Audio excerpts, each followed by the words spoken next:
पहला दिन ranker batch, कहाँ कहाँ से हैं, जगह बताएं। नमस्ते, ठीक है, क्या हालचाल? हाँ भाई, किस किस बैच से हैं एक बार बताएंगे? मंथन से, बैच और जगह का नाम टारगेट 360। मंथन स्टूडेंट, मंथन मंथन। नया कोई नया भी है भाई? सब मंथन वाले हैं। प्रयागराज, मंथन, नए हैं, ठीक है, नए हैं, ठीक है। मंथन, यकीन 2.0 क्यों पुराने लेक्चर नहीं देख रहे थे वहां पे? अच्छा कोई नहीं, आईपीओ वाले हैं। हाँ कोई नहीं, कोई नहीं। मिशन 180, हाँ ओल्ड से, ओल्ड देख रहे थे, कोई नहीं, बहुत बढ़िया। चैट बता रही है भारी मात्रा में लोग जुड़ते हुए, और मात्रा से ज्यादा इंपॉर्टेंट है हम क्या करेंगे इस बैच में, थोड़ा सा आपको गाइड कर देते हैं, ठीक है, कैसे चलेंगे ये वीक जो है 2 चैप्टर का, इसके अराउंड हमारी प्लानिंग क्या होनी चाहिए, इस 2 वीक में आपको टाइम कितना निकालना है, वो सारी बात मैं बता रहा हूं, और उसी तरीके से हम लोग चलने वाले हैं। भारत माता की जय। यस, पढ़ाई मत करना तुम लोग। हाँ, जब से तुमने मैथ्स देखा बावले और रखे आधे। चलो इधर ध्यान दो, क्या प्लानिंग है, कैसे चल रहे हैं, उस पर बात कर लेते हैं फटाफट से, ठीक है। कितने क्वेश्चंस करने चाहिए, क्या करना चाहिए आपने, चीजों को समेटते हुए चलते हैं, ठीक है। आप में से काफी सारे बच्चे मंथन से हैं, काफी सारे बच्चे नए हैं, काफी सारे रैंक टारगेट बायो 360 के हैं। इस बैच को आपको कैसे यूज करना है, क्या तरीके से पढ़ना है, वो सारी चीजें आपको बताएंगे। चैट को प्राइवेट किया जाएगा, थोड़ा सा कर लेते हैं बात। अच्छा, संडे में मंथन का टेस्ट होता है, उसका क्या होगा? चलो चैट ऑफ करते हैं। अच्छा नए बच्चों से खुशी हुई नहीं बेटा, आप लोगों से खुशी है। हाँ, अब देखिए कैसे आपको इस बैच को यूज करना है। अब जैसे वीक 1 का जो सिलेबस है, वीक वाइज ही हम बात करेंगे। वीक 1 में हमारे पास 2 चैप्टर हैं, एक है सेल और एक है सेल साइकिल, ठीक है। हमारे पास टोटल है 3 लेक्चर, क्योंकि इससे ज्यादा लेक्चर लेने का मतलब क्या होगा कि आपको प्रॉब्लम होगी, आपको उतना टाइम नहीं मिलेगा, ठीक है। अब आप में से 2 तरह के बच्चे हो सकते हैं, एक जिनको सेल बिल्कुल नहीं आता। जिनको सेल बिल्कुल नहीं आता बेटा, उसको थोड़ा बहुत अगर डिटेल, बहुत डिटेल जाना है तो अभी उतना समय है नहीं, फिर भी आप जाना चाहते हो तो उसका भी ऑप्शन बताऊंगा। हम लोग कैसे करने वाले हैं, फर्स्ट लेक्चर आज जो है बेटा, आज हम लोग सेल पढ़ेंगे पूरा पूरा, सेल यूनिट ऑफ लाइफ पूरा पूरा रिवाइज करेंगे। यस, उसके साथ फिर सेकंड लेक्चर में हम सेल साइकिल रिवाइज करेंगे पूरा पूरा, और हो सकता है हम लोग थर्ड लेक्चर में क्वेश्चन प्रैक्टिस करें, या हो सकता है आज हम लेक्चर के साथ क्वेश्चन प्रैक्टिस भी करें, वो डिपेंड करता है कितना हम लोग करा पाते हैं, ठीक है। यस, नहीं नहीं प्रिंस जी, आप प्लीज सजेशन ना दें। आवाज आ रही है मेरी? यस, ठीक है, सही है। अब आपको मैं थोड़ा सा वेटेज बता देता हूं। वेटेज इनकी आएगी, मान लो 2 क्वेश्चन आएंगे और इससे मेरे पास 4 से 5 क्वेश्चन तक आएंगे, 4 मान लेते हैं, तो लगभग 24 मार्क्स का हम इस वीक में कंप्लीट करेंगे। तो आपने क्या करना है, आपने इसको 2 तरीके से यूज करना है लेक्चर को। आप एक तो इसको मतलब लाइव देख के यहीं के यहीं मेरे साथ याद कर लो, ठीक है। आपको इसको रिवीजन की तरह यूज करना है, प्लस इस लेक्चर्स को आपको क्या करना है, सारा का सारा डाटा इसका लर्न करना है। मैं आपको प्रॉपर तरीके से सारी चीजें एक्सप्लेन करते हुए चलूंगा, बस फर्क ये रहेगा कि पहले से कुछ चीजें लिखी हुई हैं, उसको मैं एक्सप्लेन कर रहा हूं, एक शॉर्ट नोट की फॉर्म में है, और चीजें आपको समझाता हुआ चलूंगा मैं। उस तरीके से चलेंगे तो हम एक एक लेक्चर में एक पूरा पूरा चैप्टर कंप्लीट करेंगे, सारी चीजें कवर होंगी। आपको क्या करना है, जैसे ही क्लास खत्म होगी जो इसके लेक्चर नोट्स मिलेंगे, उस लेक्चर नोट्स को यूज करके आपने क्या करना है, अपना याद कर लेना है। सारे का सारा पीवाईक्यू सब कुछ कंप्लीट हो जाएगा। यस और नो? यस और नो? हाँ, यस, ठीक है। टॉपिक्स ही कराएंगे नहीं बेटा, मैं पूरा पूरा रिवाइज करूंगा चैप्टर को, टॉपिक में कराने जाऊंगा, उसमें ज्यादा फोकस में रखूंगा वो टॉपिक जो ज्यादा डिफिकल्ट है, पर मैं पूरा ही रिवाइज कर दूंगा। सही है? यस, ठीक है, डन। मंथन के नोट्स हैं, यूज कर सकते हैं। पीवाईक्यू करना चाहिए तो जो क्वेश्चन वाला सेशन होगा उसमें सबसे पहले पीवाईक्यू और एक्स्ट्रा क्वेश्चंस आपको करा देंगे, ठीक है, डन। पर आपको इसके अलावा क्या करना है, जैसे ये तो लेक्चर की बात हो गई, आपको इसके अलावा कितना टाइम मतलब आपको देना है। जैसे मान लीजिए ये लेक्चर आपका 1.5 घंटे के आसपास का है, ठीक है सर, तो ये 1.5 आवर का लेक्चर है। सेल साइकिल भी 1.5 आवर का लेक्चर है। ठीक है, क्वेश्चन प्रैक्टिस हमने 1.5 आवर हो गई। इसके अलावा आपने इसमें बेटा लगभग 2 घंटे और देने हैं। बस यहां पर आपने 2-2 घंटे और देने हैं। उसके अलावा आपको क्या करना है, चैप्टर वाइज एक असाइनमेंट मिलेगा 45 क्वेश्चन का। चैप्टर वाइज असाइनमेंट को आपने एज अ टेस्ट यूज करना है, टाइम लगा के करना है। यस, चैप्टर वाइज असाइनमेंट है, उसको टेस्ट की फॉर्म में यूज करना है। टेस्ट की फॉर्म में जिस दिन, जैसे आज ये चैप्टर कंप्लीट करेंगे तो इसका चैप्टर वाइज असाइनमेंट लगा लो, कल हम ये चैप्टर कंप्लीट करेंगे तो इसका आप चैप्टर वाइज असाइनमेंट लगा लो। तो हम चैप्टर वाइज असाइनमेंट जो है उसको टेस्ट की फॉर्म में यूज करें। तो मैं आपको एक पैटर्न समझा देता हूं। मैं क्लास में आपको लाइव पूरा समझा दूंगा सारा, आपको नोट्स भी बनवा दूंगा, नोट्स बने हुए हैं उनको, उनसे समझा दूंगा। फिर आपने उन नोट्स को रिवाइज करना है, 3 बार 4 बार याद कर लेना है और उसका सामने टेस्ट दे देना है। टेस्ट आपको कितनी देर का देना है, 45 क्वेश्चन खुद से 1 2 3 4 5 या बोलोगे तो एक नॉर्मल सी OMR जैसा मैं बनवा दूंगा, आप उसको यूज कर लेना। 45 क्वेश्चन का PDF ओपन करो, उसका टेस्ट दे दो। बस इतना काम करना है। इतना कर सकते हो आप? इतना काम कर सकते हो? ये बताओ। हाँ, इसी बैच का मिलेगा चैप्टर वाइज। आपने 2 काम करने हैं, जो मैं समझा दूंगा वो समझ लिया, हाँ सर 2-1.5 घंटे में समझ लिया। उसके बाद ये 2 घंटे किस चीज के हैं, इसको समझने के बाद क्लास जब खत्म हो जाए तब आपने अलग से टाइम निकाला या कभी भी निकाला वो याद कर लिया। उसी दिन निकालोगे तो बहुत बढ़िया। इसको समझाया, इसको याद कर लिया। अब क्या होगा, आपने दोनों के टेस्ट दे दिए। अब मैं क्या करूंगा, आपको जो लास्ट सेशन होगा उसमें मुश्किल क्वेश्चंस की प्रैक्टिस करा दूंगा। सही है, तो आपने कितनी बार रिवाइज किया? एक बार मेरे साथ क्लास में पढ़े, एक बार आपने खुद से रिवाइज किया, एक बार टेस्ट दिया, 3 रिवीजन वहां हो गई। फिर चौथा आपने जब फाइनल टेस्ट दिया संडे को, वहां रिवाइज हो गया। चल सकते हैं? चल सकते हैं भाई? नोट्स नहीं लिखने। OMR टेलीग्राम पे दे दो, दे देंगे। टेस्ट कहां मिलेगा, पहले पहली बात सुनो, इसका आपको असाइनमेंट PDF की फॉर्म में, असाइनमेंट जो है PDF की फॉर्म में मिलेगा टेलीग्राम चैनल पे। किसका टेलीग्राम चैनल? जो टारगेट बायो 360 वाला है, उसी में हम लोग दे देंगे। टारगेट बायो 360 में आज सेल यूनिट ऑफ लाइफ का रैंकर बैच का असाइनमेंट आएगा जो 45 क्वेश्चन का है, उसको आज ही आप टेस्ट की फॉर्म में कर लें। ऐसे ही थर्सडे को हम लोग सेल साइकिल पढ़ेंगे, तो सेल साइकिल को आप उसी दिन कर लें, असाइनमेंट को टेस्ट की तरीके से करना है। ठीक है, लेकिन करना कब है? रात में करना। आज डन है, रात में करना है। बच्चे आप नए नए स्टूडेंट हो, पर समय नीट का पेपर 3 मई को है। अगर इसके अलावा बेटा आप में से कोई भी बच्चा ऐसा है जो बिल्कुल नया है, उसको लगता है कि नहीं 1.5 घंटे से ज्यादा मुझे समय चाहिए, तो हमने प्लान कर लिया है इसके लिए भी। मंजिल बैच जो 1 शॉट वाला बैच था वो भी आपको दे देते हैं, तो वो लेक्चर थोड़े से बड़े हैं, आप वहां से देखना चाहते हो तो वहां से भी देख सकते हो। डन है? डन। पर जो बच्चा मेरे साथ चलेगा, हर संडे को टेस्ट देगा 8 चैप्टर का, 2 बॉटनी के, 2 जूलॉजी के, 2 फिजिक्स के, 2 केमिस्ट्री के, उसका नीट से पहले तक सारा अच्छा से तैयार हो जाएगा। मंथन बैच वाले खासकर इसको फॉलो करें, क्योंकि आपने पार्ट टेस्ट दिए नहीं दोबारा से, आपके लिए देना बहुत जरूरी है। सही है? चलें, चालू कर ले मामला, चालू कर ले। रेडी? चलिए, सबसे पहले आते हैं सेल चैप्टर में। सबसे पहला टॉपिक जहां से लास्ट ईयर क्वेश्चन आया था, किसी को याद है? किसी को याद है? किसी को याद है? उसको यहां लिख देते हैं।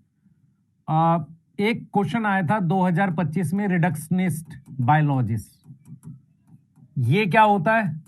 इसमें एक वर्ड याद करना है, फिजिको केमिकल अप्रोच। कौन सी अप्रोच? Physico chemical approach. तो सबसे पहला टर्म जो 2025 नीट में क्वेश्चन आया था वो यही था कि रिडक्शनिस्ट बायोलॉजिस्ट किसे कहते हैं। उसका मतलब होता है कि बायो पढ़ने की फिजिको केमिकल अप्रोच। अब सर डिटेल हमें पढ़नी इस बात की जरूरत नहीं है, तो फिजिको केमिकल अप्रोच को हम क्या बोलते हैं? रिडक्शनिस्ट बायोलॉजिस्ट करके बोलते हैं। ठीक है, अब हमें जानना है GN रामाचंद्रन के बारे में। अब मुझे बताओ GN रामाचंद्रन कौन थे? बताओ।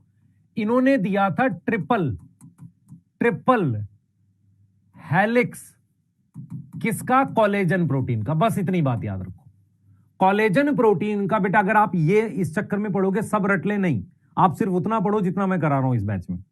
अगर आपको रिवाइज करना है, अगर आपको क्या करना है? रिवाइज करना है। यस यस, चले भाई, चले। बेटा टेल जो जो आएगा वो आपके टारगेट बायो 360 पे आएगा, है ना। आ जाओ, चलो अगला चलते हैं, अगला चलते हैं। अब आप मुझे बताओ लेवन हुक ने क्या किया था। लेवन हुक ने पहला लिविंग सेल ऑब्जर्व किया था, कौन बताएगा कहां पर ऑब्जर्व किया था। अगर मैं आपसे पूछूं लेवन हुक ने पहला लिविंग सेल कहां ऑब्जर्व किया था, सबसे पहले तो आप ये बताओ मुझे, मेरी बात सुनो। एनसीईआरटी कैसे स्टार्ट करती है, एनसीईआरटी ऐसे स्टार्ट करती है कि हमारे आसपास लिविंग और नॉन लिविंग चीज है। नॉन लिविंग के लिए वो वर्ड यूज करते इनएनिमेट, और जो लिविंग हमारे पास होती है, ध्यान से सुनेंगे, जो लिविंग होती है वो किसका बना हुआ है, सेल का। और सेल क्या होते हैं, दो तरह के होते हैं, यूनिसेलुलर और मल्टीसेलुलर। तो यूनिसेलुलर ऑर्गेनिज्म जो है, यूनिसेलुलर की दो खास प्रॉपर्टी है, वो इंडिपेंडेंट एग्जिस्टेंस रखता है और सेल के सारे फंक्शन कर सकता है। वो सारे फंक्शन कर सकता है एक लिविंग के वो सारे फंक्शन परफॉर्म कर सकता है, ये दो प्रॉपर्टी है। इसी वजह से हम सेल को क्या बोलते हैं, structural and functional unit of life कहते हैं। तो cell is a structural and functional unit of life. Reason क्या है इस बात का, रीजन क्या है कि जो यूनिसेलुलर होता है उसकी इंडिपेंडेंट एग्जिस्टेंस होती है और वो सारा का सारा फंक्शन परफॉर्म कर सकता है। लिविन हुक ने क्या किया है बेटा, लिविन हुक ने पहला लिविंग सेल डिस्कवर किया है, समझे ध्यान से। और वो किया था बेसिकली किसके अंदर, पॉन्ड वाटर के अंदर। किसके अंदर, पॉन्ड वाटर के अंदर। और रॉबर्ट ब्राउन ने 1831 में न्यूक्लियस ऑब्जर्व किया था। यस, न्यूक्लियस ऑब्जर्व किया था। अब इसके बाद क्या हुआ बेटा, इसके बाद हमारे पास इंप्रूवमेंट हुआ है माइक्रोस्कोप में। इंप्रूवमेंट किस में हुआ है, माइक्रोस्कोप में। इंप्रूवमेंट इन माइक्रोस्कोप हुआ और हम और डिटेल्स देख पाए। क्या इतनी बात कोई दिक्कत आ रही है किसी को, क्या हम इतने पॉइंट्स याद रख सकते हैं, बिल्कुल रख सकते हैं। अब हम आते हैं सेल थ्योरी पे। अब सेल थ्योरी क्या है पहले समझो ध्यान से। सेल थ्योरी क्या है बेटा, सेल थ्योरी इसके अराउंड है कि सारी चीजें किसकी बनी हुई है। सबसे पहले सेल थ्योरी के दो पॉइंट्स हैं जो हमें समझने हैं, और उन दोनों को मिला के हम उन दोनों पॉइंट्स को मिला के कंबाइन सेल थ्योरी बनी थी। तो हमारे पास क्या था बेटा, हमारे पास क्या था, एक साइंटिस्ट थे 1838 में जिनका नाम था स्किल्डन। उन्होंने क्या बोला था कि जो प्लांट है वो किसके बने हुए हैं, प्लांट टिश्यू के। और प्लांट टिश्यू किसका बना हुआ है, made up of plant cell. क्या ये बात याद हो रही है। स्किल्डन जो एक जर्मन बॉटनिस्ट थे, उन्होंने कहा कि जितने भी प्लांट हैं वो सारे किसके बने हैं, प्लांट टिश्यू के। और प्लांट टिश्यू जो है वो किसका बना हुआ है, प्लांट सेल का। वो जर्मन बॉटनिस्ट थे। ऐसे ही मेरे पास अब ये करेक्शंस हो चुकी हैं बेटा, अब ये करेक्शंस हो चुकी हैं हमारे पास। यहां पर मेरे पास, मैंने जानबूझ के इसको छोड़ा हुआ है, यहां पर मेरे पास जर्मन, याद रखें ये भी मेरे पास क्या है, जर्मन है। तो जर्मन जूलॉजिस्ट है बेटा, करेक्शन हो गई एनसीईआरटी में। उन्होंने क्या चीज ऑब्जर्व करी, सुनो। उन्होंने एनिमल सेल ऑब्जर्व किया और उसमें बोला एक थिन लेयर होती है, एक थिन लेयर होती है एनिमल सेल के बाहर, डीलिमिटिंग कहते हैं उसे। डीलिमिटिंग मतलब आउटर स्ट्रक्चर है। और वो क्या है बेटा, वो प्लाज्मा मेम्ब्रेन है ना। उसको हम क्या बोल रहे हैं, प्लाज्मा मेम्ब्रेन। दूसरा उन्होंने बोला कि जो प्लांट है उसमें एक यूनिक कैरेक्टर होता है, सेल वॉल। तो अगर मैं स्किल्डन का ये कॉन्सेप्ट याद रखूंगा तो क्या रखूंगा, वो एक बॉटनिस्ट थे। उन्होंने क्या बोला, उन्होंने बोला कि जितने भी प्लांट हैं वो बने हैं प्लांट टिश्यू के और उनके अंदर क्या है, प्लांट सेल है। फिर मैंने शिवान बोला, शिवान एक जर्मन जूलॉजिस्ट थे। उन्होंने बोला कि एनिमल सेल जो है उसके बाहर एक पतली सी लेयर है, प्लाज्मा मेम्ब्रेन। ऐसे उन्होंने क्या बोला कि जो प्लांट है उनके पास एक यूनिक कैरेक्टर होता है जिसे सेल वॉल कहते हैं। तो इन दोनों ने मिलाकर एक सेल थ्योरी दी। उन्होंने क्या फॉर्मुलेट करी, सेल थ्योरी दी, ठीक है, सेल थ्योरी दी। और सेल थ्योरी क्या बोलती है बेटा, क्या बोलती है, बोलो सेल थ्योरी क्या बोलती है, कि जितने भी लिविंग हैं वो सब किसके बने हुए हैं, सेल और इसके प्रोडक्ट्स के। पर सेल थ्योरी क्या एक्सप्लेन नहीं कर पाई, नॉट एक्सप्लेन, क्या एक्सप्लेन नहीं कर पाई बताओ। सेल थ्योरी क्या एक्सप्लेन नहीं कर पाई कि सेल कैसे आता है, सेल कैसे आता है। तो किसने सेल थ्योरी दी, स्किल्डन शिवान ने। स्किल्डन ने किस पे काम किया, प्लांट पे। शिवान ने प्लांट और एनिमल दोनों के बारे में बोला। एनिमल में बोला सेल मेम्ब्रेन, आउटर स्ट्रक्चर, मतलब एक आउटर थिन लेयर है, उसको आज हम सेल मेम्ब्रेन के नाम से जानते हैं। स्किल्डन शिवान का काम लगभग सेम ईयर के आसपास था। फिर रुडोल्फ वर्चो ने, कौन सा ईयर है बताओ, किसको याद है ईयर, रुडोल्फ वर्चो ने 1855 में सेल थ्योरी को मॉडिफाई किया। उन्होंने बोला ओमनी सेलुली ई सेलुला, मतलब क्या है, all cell arise from pre existing cell. अब मुझे कौन बच्चा बताएगा सेल थ्योरी की एक्सेप्शन क्या है, सेल थ्योरी की एक्सेप्शन क्या है, कौन सा है जो सेल थ्योरी की एक्सेप्शन है। सेल थ्योरी की एक्सेप्शन में मेरे पास आ जाएगा वायरस, वायरॉइड, प्रायोन्स, ये सारे क्या है, सेल नहीं होते। ये सारे क्या है, सेल नहीं होते। क्या मेरी बात समझ में आ रही है? सेल थ्योरी किसने दी है? स्किल्डन एंड शिवॉन ने। सेल थ्योरी को मॉडिफाई किसने किया? रुडोल्फ वर्चो ने। रुडोल्फ वर्चो ने क्या किया है बेटा? रुडोल्फ वर्चो ने क्या किया? मॉडिफाई किया है सेल थ्योरी को। मॉडिफाई किया है किसको? सेल थ्योरी को मॉडिफाई किया है। सेल थ्योरी को क्या किया है? मॉडिफाई किया है। क्या मेरी बात समझ में आ रही है? यहां तक कोई डाउट है? पहली स्लाइड में कोई डाउट है? किसी को डाउट पूछ लो अपने। हमें यही डाटा याद रखना है, हमें यही डाटा। क्या आप ये डाटा दिन आज क्लास खत्म होने के बाद एक दो बार लिख सकते हो रफ में? ईयर याद रखने 100%, ईयर याद रखने 100%। आवाज ब्रेक हो रही है बेटा, दोबारा ज्वाइन कर ले एक बार। टेलीग्राम चैनल का लिंक, टारगेट बायो 360 बैच का लिंक डालेगा तो 10,000 के आसपास सब्सक्राइबर आएंगे। वही है टारगेट बायो 360। मेरा टेलीग्राम चैनल है, मैं वहां भी डाल दूंगा, अपने वाले पे भी डाल दूंगा सारा कुछ। मैं अपने पर्सनल टेलीग्राम चैनल पे बेटा, रामाचंद्रन जो थे उन्होंने एक कोलेजन का स्ट्रक्चर, कोलेजन क्या है? प्रोटीन है, उसके स्ट्रक्चर को डिस्कवर किया। एक बच्चे ने डाउट पूछा, डाउट बता दिया। ठीक है, लिखकर रिवाज करके आए हैं सर? हां, आपने लिखकर याद करना है। जो लिख बेटा, लिखो मत। आप क्या करना, इसको बाद में लिखना। आप क्या करना, मेरी बात सुनो। आप ये स्लाइड्स लेना और लिखते हुए एक सुंदर सा लिख लेना, जल्दी जल्दी अच्छा सा, और फिर याद कर लेना उसे 2-3 बार, जो चाहता है। यस, नोट्स भी देख सकते हो।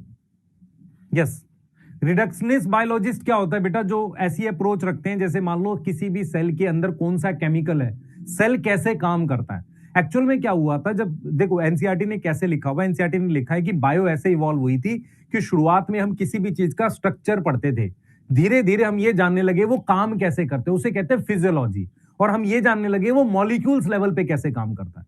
तो बायोकेमिकल और फिजियोलॉजी, फिजिको केमिकल, हम लोग क्या लिख रहे हैं? फिजिको केमिकल अप्रोच से किसी चीज को पढ़ना, उसे कहते हैं रिडक्शनिस्ट बायोलॉजी। यस, आगे चलते हैं, अगली कहानी चालू करते हैं। अब आते हैं हम ओवरव्यू ऑफ सेल पे। ये पूरी स्लाइड उसी की है। सबसे पहले बेटा आपको साइज याद करने हैं। साइज में एक गड़बड़ है जो आप समझो ध्यान से, मैं बताऊंगा आपको। यूकैरियोटिक सेल का साइज 10 से 20 माइक्रोमीटर दे रखा है। यहां पर आपने आरबीसी का साइज भी याद करना है। आरबीसी का जो साइज है वो 7 माइक्रोमीटर है। क्या कोई दिक्कत आ रही है किसी को? बैक्टीरिया का साइज जो है वो दे रखा है 2 से 5 माइक्रोमीटर। कहीं पर लिखा है बेटा 1 से 2 माइक्रोमीटर, ये बैक्टीरिया के लिए लिखा है। देखो आरबीसी यहां लिखा हुआ है, ठीक है। वायरस का साइज कितना लिखा है? 0.02 लिखा हुआ है।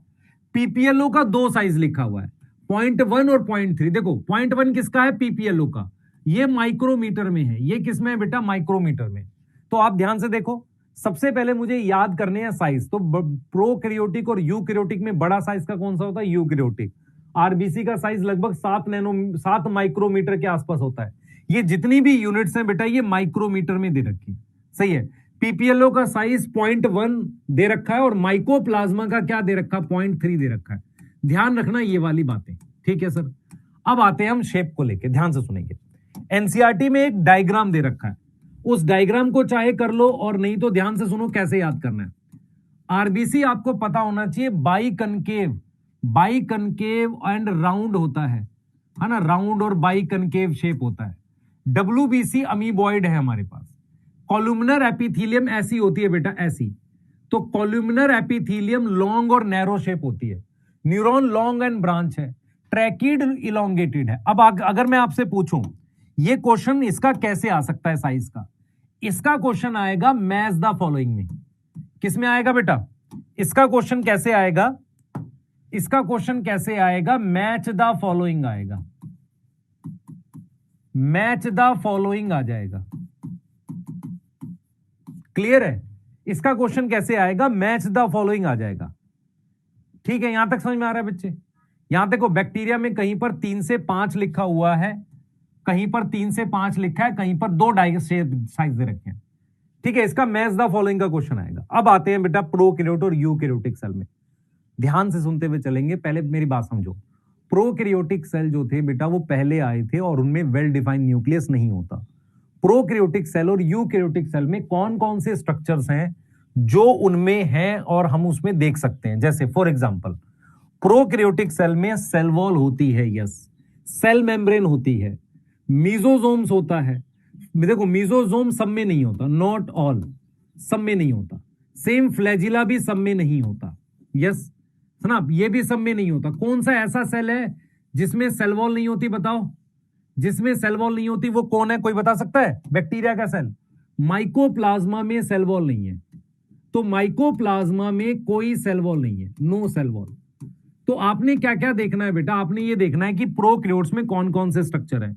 पिलाई भी सब में नहीं मिलता, फिम्ब्रियाई भी। न्यूक्लियोइड सब में प्रेजेंट होता है, ऑल लिख देते हैं यहां पर।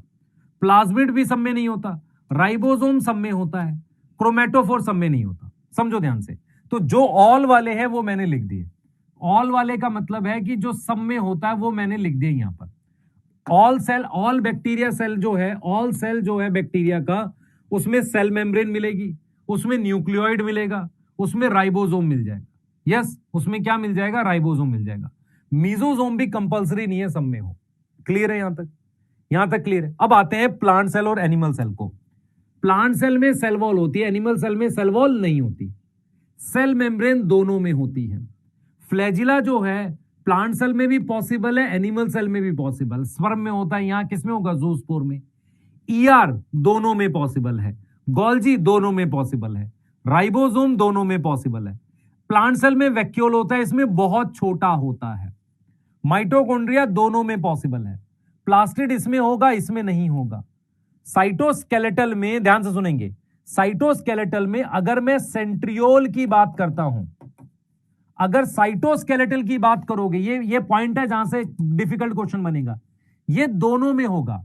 लेकिन सेंट्रियोल जो है वो प्लांट सेल में नहीं होता, एनिमल सेल में होता है। साइटोस्केलेटल एलिमेंट्स में कई चीजें आती हैं, एक आते हैं माइक्रोट्यूब्यूल, एक आता है बेटा इंटरमीडिएट फिलामेंट।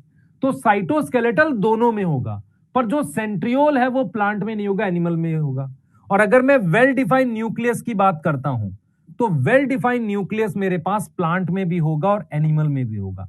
क्या यहां तक आपको कोई दिक्कत है? अब देखो मेरी बात सुनो, कौन सी ऐसी ऑर्गेनल्स है जिनकी मेम्ब्रेन नहीं होती? सबसे पहले राइबोसोम। राइबोसोम जो है वो दोनों में है, present in prokaryotes and eukaryotes. किसमें है? प्रोकैरियोट्स और यूकैरियोट्स दोनों में है। यहां तक समझ में आई है कि नहीं आई है, पहले बताओ। उसके बाद राइबोसोम के बाद मेरे पास क्या आएगा बताता हूं।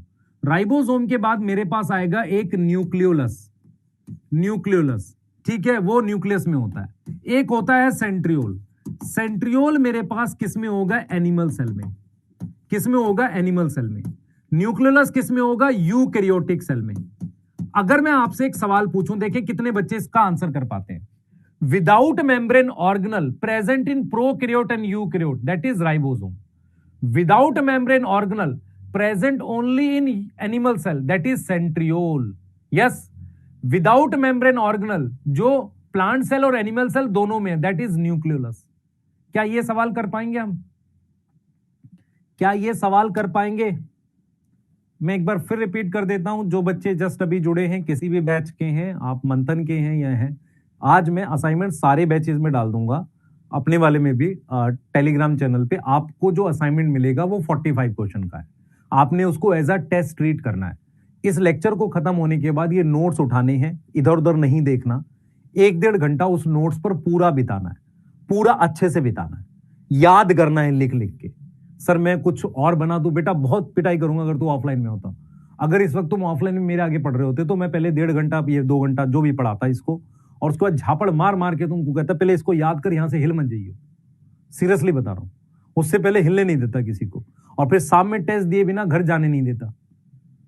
ये चीज करनी चाहिए, क्योंकि क्या है, बच्चे मक्कार हो गए हैं, वो पढ़ते कम है, बातें ज्यादा बनाते हैं। यस, तो जो मैं सवाल करा रहा हूं, यस,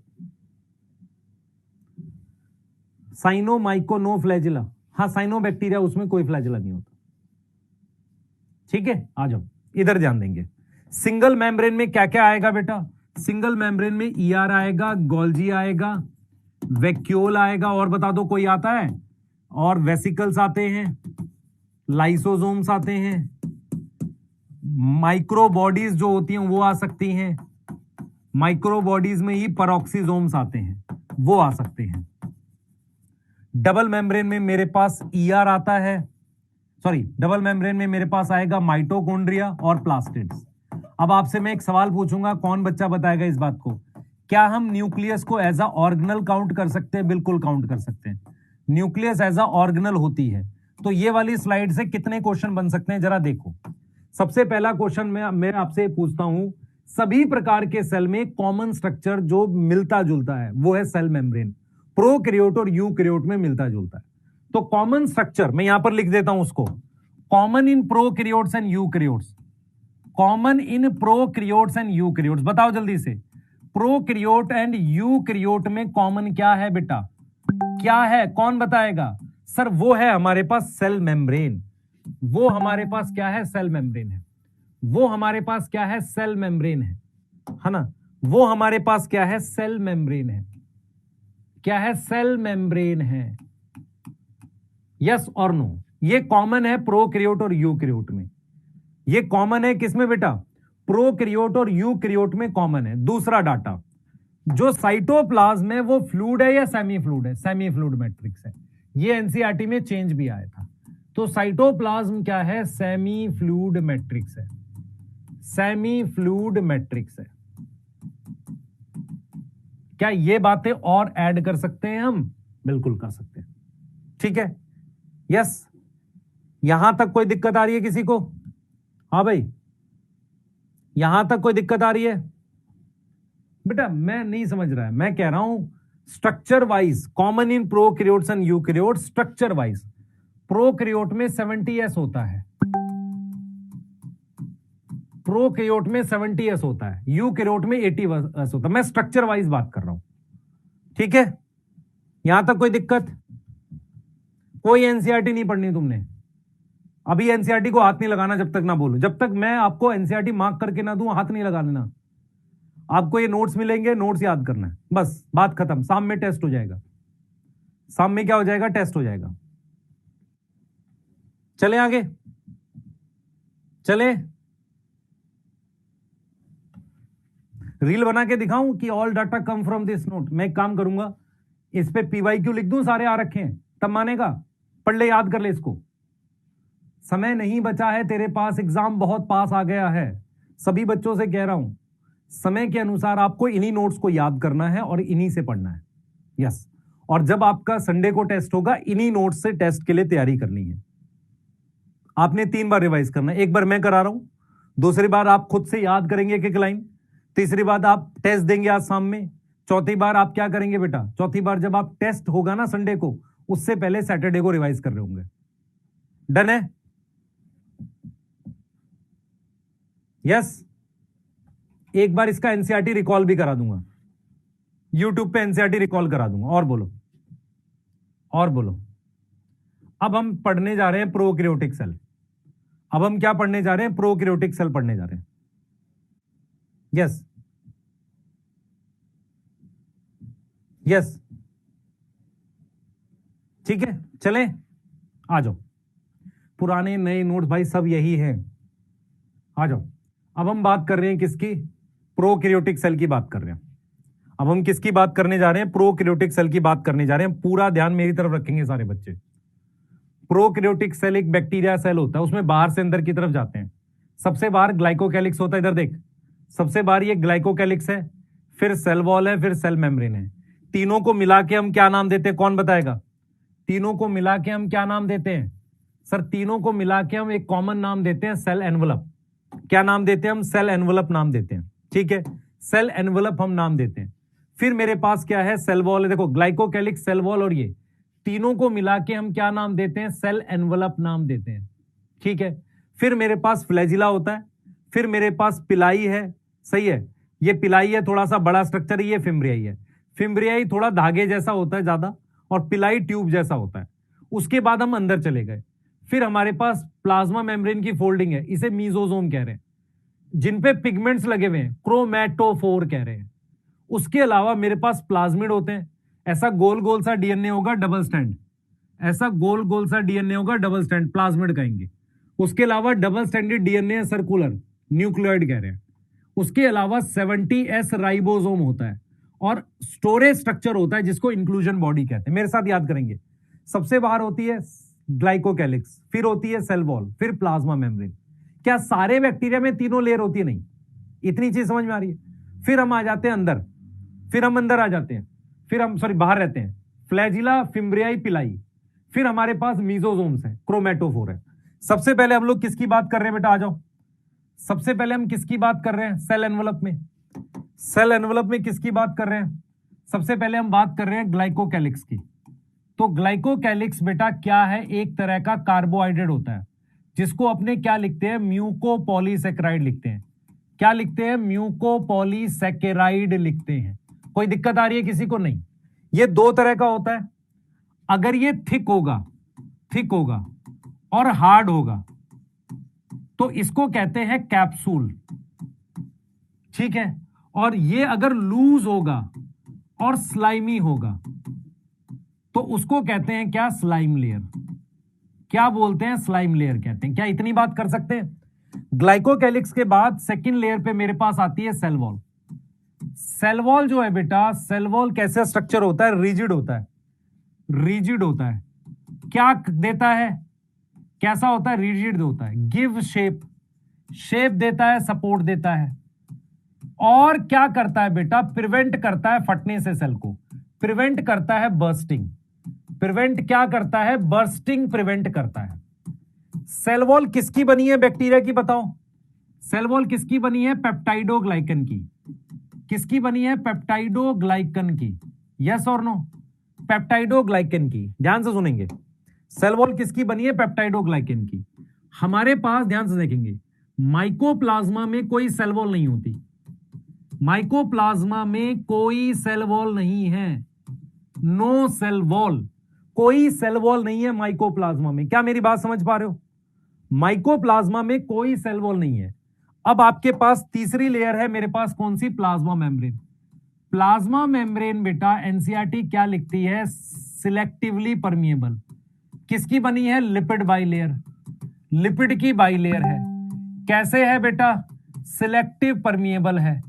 कैसे है? सिलेक्टिव परमिएबल है। यस और नो? सिलेक्टिव परमिएबल है। क्लियर है? यस और नो? सिलेक्टिव परमिएबल है। समझ लो इस बात को, समझ लो इस बात को बेटा।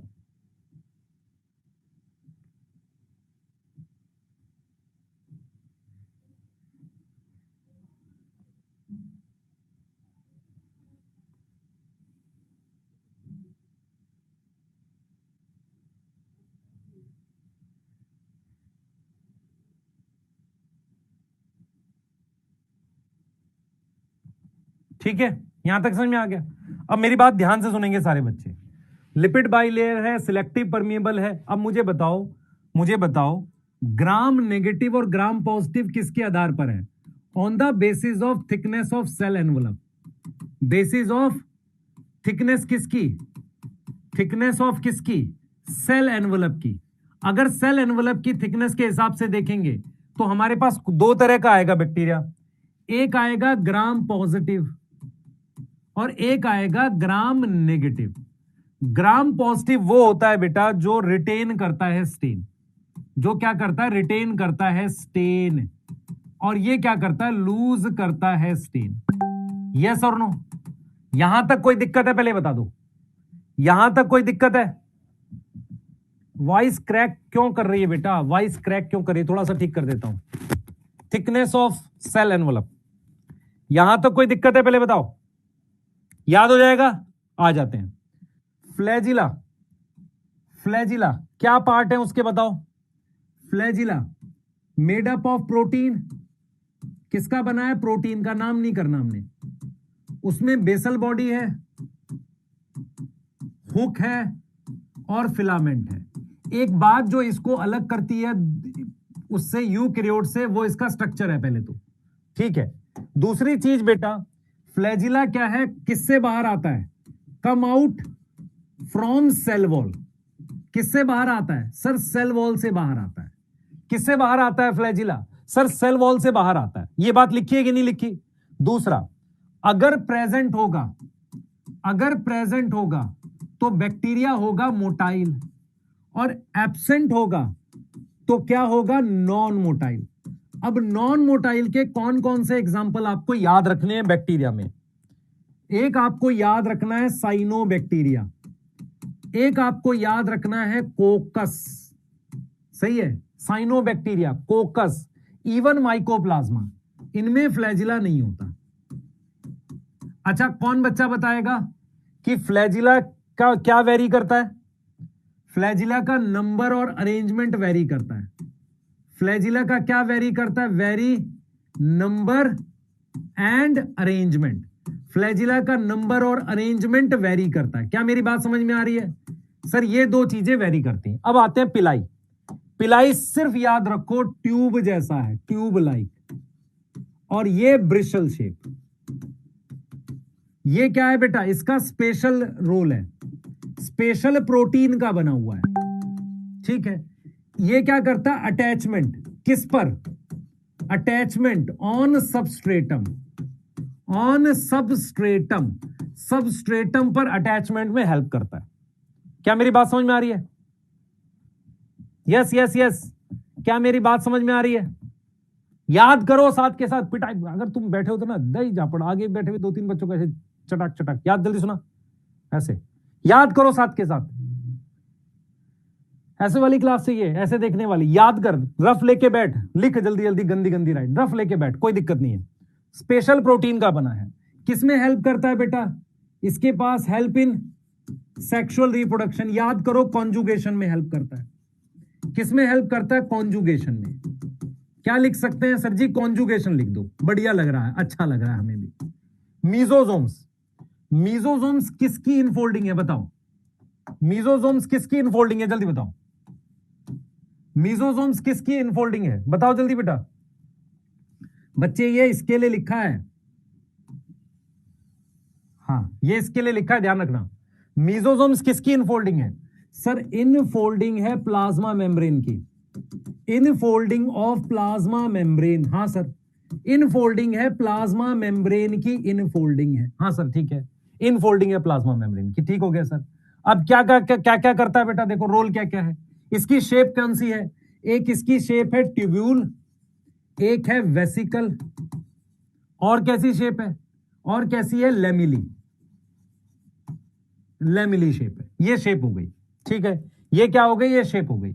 उसके अलावा बेटा ये इंक्रीज करता है सरफेस एरिया। ये काम आता है किसमें? रेस्पिरेशन में। याद करो respiration, cell wall formation, cell wall formation, secretion and cell division, secretion, DNA replication and cell division. और किसमें? सेल डिवीजन में। क्या मेरी बात समझ पा रहे हैं, नहीं पा रहे हैं? क्या मेरी बात समझ पा रहे हैं, नहीं पा रहे? क्रोमेटोफोर, इसमें पिगमेंट होते हैं बेटा। ये भी इनफोल्डिंग है प्लाज्मा मेम्ब्रेन की, प्लाज्मा मेम्ब्रेन। कौन से बैक्टीरिया में मिलते हैं ये किसमें मिलते हैं? साइनोबैक्टीरिया में। किसमें मिलते हैं? साइनोबैक्टीरिया में। और क्या होता है इसमें? हैव क्लोरोफिल ए, इनमें क्लोरोफिल ए होता है, ठीक है। अब आते हैं प्लाज्मिड में, अब आते हैं प्लाज्मिड। देखो इधर मेरी तरफ देखो, प्लाज्मिड और न्यूक्लियोइड को कंपेयर कर देते हैं, प्लाज्मिड और न्यूक्लियोइड को कंपेयर कर देते हैं, एक बार में याद हो जाएगा। देखो सबसे पहले अगर मैं बात करता हूं सर्कुलर की, मैं बात करता हूं डबल स्ट्रैंड की, मैं बात करता हूं डबल स्ट्रैंड की, सर्कुलर की, मैं बात करता हूं सेल्फ रेप्लिकेटिंग की, ठीक है, सेल्फ रेप्लिकेटिंग की। क्या ये तीनों फीचर प्लाज्मिड में होते हैं? सेम फीचर न्यूक्लियोइड में भी होते हैं, न्यूक्लियोइड में भी होते हैं। पर न्यूक्लियोइड को हम क्या बोलते हैं? जीनोमिक डीएनए, जीनोमिक डीएनए या क्रोमोसोमल डीएनए। इतनी बात में कोई दिक्कत आ रही है? पहले बताओ। जीनोमिक डीएनए और क्या क्रोमोसोमल डीएनए बोलते हैं। प्लाज्मिड में मैंने क्या लिखा है बेटा? प्लाज्मिड में मैंने लिखा है circular, double strand, self replicating. यहां पर मैंने क्या लिखा है? जीनोमिक डीएनए और क्रोमोसोमल डीएनए लिखा है। अब जरा अगली कहानी, मेरी बात ध्यान से सुनना बेटा। अगली कहानी क्या है? अगली कहानी ये है कि प्लाज्मिड में हमने ये लिखा और ये लिखा है। प्लाज्मिड क्या करता है बेटा, एक्स्ट्रा रोल करता है, एक्स्ट्रा रोल करता है। ये क्या करता है, असेंशियल जीन होती है इस पे। यस, इसीलिए इसको हम नाम देते हैं extra chromosomal DNA, extra chromosomal DNA नाम देते हैं। क्या हम ये बातें याद रख सकते हैं? बताओ, क्या हम याद रख सकते हैं? एग्जाम्पल आपके पास है टीआई प्लाज्मिड, किसमें होता है, एग्रोबैक्टीरियम में। एफ प्लाज्मिड रिप्रोडक्शन में काम करता है, ये किसमें होता है, एग्रोबैक्टीरियम में। तो जितनी भी एसेंशियल जीन है वो किसमें प्रेजेंट है बेटा, न्यूक्लियोइड में। मेरी बात समझो, प्लाज्मिड और न्यूक्लियोइड को आपस में कंपेयर कर दिया हमने। यहां तक क्लियर है? यहां तक क्लियर है? कोई ऐसी चीज जो याद नहीं होगी? सेल वॉल फॉर्मेशन लिखा है बेटा, मैंने लिखा है cell wall formation. Ribosome, ribosome सबसे पहले, राइबोसोम विदाउट मेम्ब्रेन होता है, विदाउट मेम्ब्रेन है, ठीक है। किसका बना है, आरएनए प्लस प्रोटीन। कहां मिलता है, क्या बताया है उसको, सर मेम्ब्रेन से बाउंड मिलता है यहां पर, तो मेम्ब्रेन बाउंड मिलता है, bound to plasma membrane, bound to plasma membrane हमें उस तरीके से मिल जाता है। हमारे पास क्या होगा बेटा, साइज कितना दे रखा है, किसी को याद है इसका साइज, 15 से 20 नैनोमीटर का। और क्या होता है, अगर कई राइबोसोम एक साथ लगे हों, मैनी राइबोसोम ऑन एमआरएनए, उसको हम क्या बोलेंगे, पॉलीराइबोसोम बोलेंगे, उसको हम क्या बोलेंगे, पॉलीराइबोसोम बोलेंगे। क्या हम कर सकते हैं ये, क्या हम कर सकते हैं, क्या हम ये याद कर पा रहे हैं? फ्लैजिलिन प्रोटीन बेटा आज तक पूछा नहीं है, फ्लैजिला की प्रोटीन पूछा नहीं है, बस क्या कंपेयर करने के लिए बता देते हैं, पूछा नहीं है। इंक्लूजन बॉडी क्या है भैया, स्टोरेज स्ट्रक्चर है। मेम्ब्रेन होती है नहीं, विदाउट मेम्ब्रेन होते हैं। कहां होते हैं, साइटोप्लाज्म में। कहां है, इन साइटोप्लाज्म प्रेजेंट होंगे। एग्जाम्पल क्या क्या है इसके, glycogen granule, sulphur granule, phosphorus granule, और क्या है, और बताओ, और है मेरे पास गैस वैक्यूल। गैस वैक्यूल जो है वो किस में मिलता है बेटा, वो मिलता है साइनोबैक्टीरिया में और green sulphur and purple bacteria में। क्या यहां तक कोई दिक्कत आ रही है, बताओ, यहां तक कोई दिक्कत आ रही है, यहां तक कोई दिक्कत आ रही है? बेटा मंथन वाले से भी कर ले, इससे भी कर ले, किसी से भी कर ले, पर देख क्या है कि मंथन वाले लंबे नोट्स हैं। एक बार उसको, मेरे पास मंथन वाले नोट्स कैसे करने, एक बार उसको बस रीड करना है, रीड करने के बाद रटना इससे है। ये सेम है, उससे सेम ही है। यस, जब जब इसको सुनोगे तुम्हें याद आएगा जल्दी जल्दी। आ जाओ आगे चलेंगे बेटा, अगली स्लाइड पे जा रहे हैं और बात करने वाले हैं यूकैरियोटिक सेल में। अब मेरे को आपसे सवाल पूछना है, यूकैरियोटिक सेल में कौन कौन सी किंगडम आती है, जल्दी बताओ। यूकैरियोटिक सेल में भाई इतना हो गया, एक बार कुछ ये वाला थोड़ा रिफाइंड है बस। हाँ, आप बच्चे देखो, आपको मैं ईमानदारी से बताता हूं, मैं कोई ऐसी चीज नहीं बताऊंगा जो, ये वाले बैच से आप रिवीजन कर सकते हो बायो में, जो मैं अब पढ़ा रहा हूं। आप बिल्कुल ही जीरो में, आप 11th क्लास के हो, आपको कुछ नहीं आता, तो आपको मंजिल बैच से वन शॉट से देख सकते हो। मान लो आपके कुछ चैप्टर बहुत वीक है, उसको मंजिल से देख लेना, बाकी आपके कुछ चैप्टर हो रखे हैं, यहां से देखते चलो। बैच का पर्पस ये है कि आपको सिलेक्ट कराना है, ये पर्पस नहीं है कि आपको लेक्चरों में उलझा दूं। वैसा करेंगे तो फिर मंथन से पढ़ ले बेटा, वहां से तो पर वो खत्म नहीं होगा इस साल में। हाँ, यस, यहां तक समझ में आ रहा है? हाँ, नीट एडवांस के क्वेश्चंस में यहां कराऊंगा सिलेक्ट करके यार, इसमें करा दूंगा कुछ कुछ क्वेश्चंस। आ जाओ, तो सबसे पहले हम आ गए यूकैरियोटिक सेल में। देखो यूकैरियोटिक सेल के एग्जांपल्स बताओ जल्दी से, यूकैरियोटिक सेल के एग्जांपल्स बताओ, बताओ भाई। प्रोटिस्टा, फंजाई, प्लांट्स और एनिमल्स, ये एग्जांपल्स है यूकैरियोटिक सेल के। अब कंपार्टमेंटलाइजेशन क्या होता है? मेम्ब्रेन बाउंड ऑर्गेनल प्रेजेंट होना। तो कंपार्टमेंटलाइजेशन होगी, मेम्ब्रेन बाउंड ऑर्गेनल होगी, वेल डिफाइंड न्यूक्लियस प्रेजेंट होगा। सीलिया फ्लैजिला में 9+2 अरेंजमेंट मिलती है, आपको याद है 9 डबलेट होते हैं और 2 सिंगलेट होते हैं, उस तरह की अरेंजमेंट मिलती है। और जेनेटिक मटेरियल क्रोमोसोम होगा जिसमें हिस्टोन प्रेजेंट होते हैं। अब हम बात करते हैं बेटा प्लांट सेल और एनिमल सेल की। प्लांट सेल्स में मेरे पास प्लास्टिड्स मिलेंगे, लार्ज वैक्यूल मिलेगा और सेंट्रियोल एब्सेंट होता है। एनिमल सेल में कोई सेल वॉल नहीं होती, प्लास्टिड्स और लार्ज वैक्यूल नहीं होते, सेंट्रियोल प्रेजेंट होता है एनिमल सेल में। ये डिफरेंस है मेरे पास प्लांट और एनिमल सेल में। यूकैरियोटिक सेल में कंपार्टमेंटलाइजेशन मिलती है, मेम्ब्रेन बाउंड ऑर्गेनल मिलती है। अब हम आ जाते हैं बेटा सेल मेम्ब्रेन के डिटेल स्ट्रक्चर में। एनसीईआरटी ने क्लियरली बोला है कि सेल मेम्ब्रेन एक ऐसा स्ट्रक्चर है जो प्रोकैरियोट और यूकैरियोट में कॉमन है। 1950 1950s लिखा है, मतलब 1940 के आसपास एडवेंट ऑफ इलेक्ट्रॉन माइक्रोस्कोप हुआ था। एडवेंट ऑफ क्या हुआ था? इलेक्ट्रॉन माइक्रोस्कोप हुआ था। उससे पहले हमने क्या किया था? हमने केमिकल स्टडीज करी थी। किस पे क्या किया था बेटा?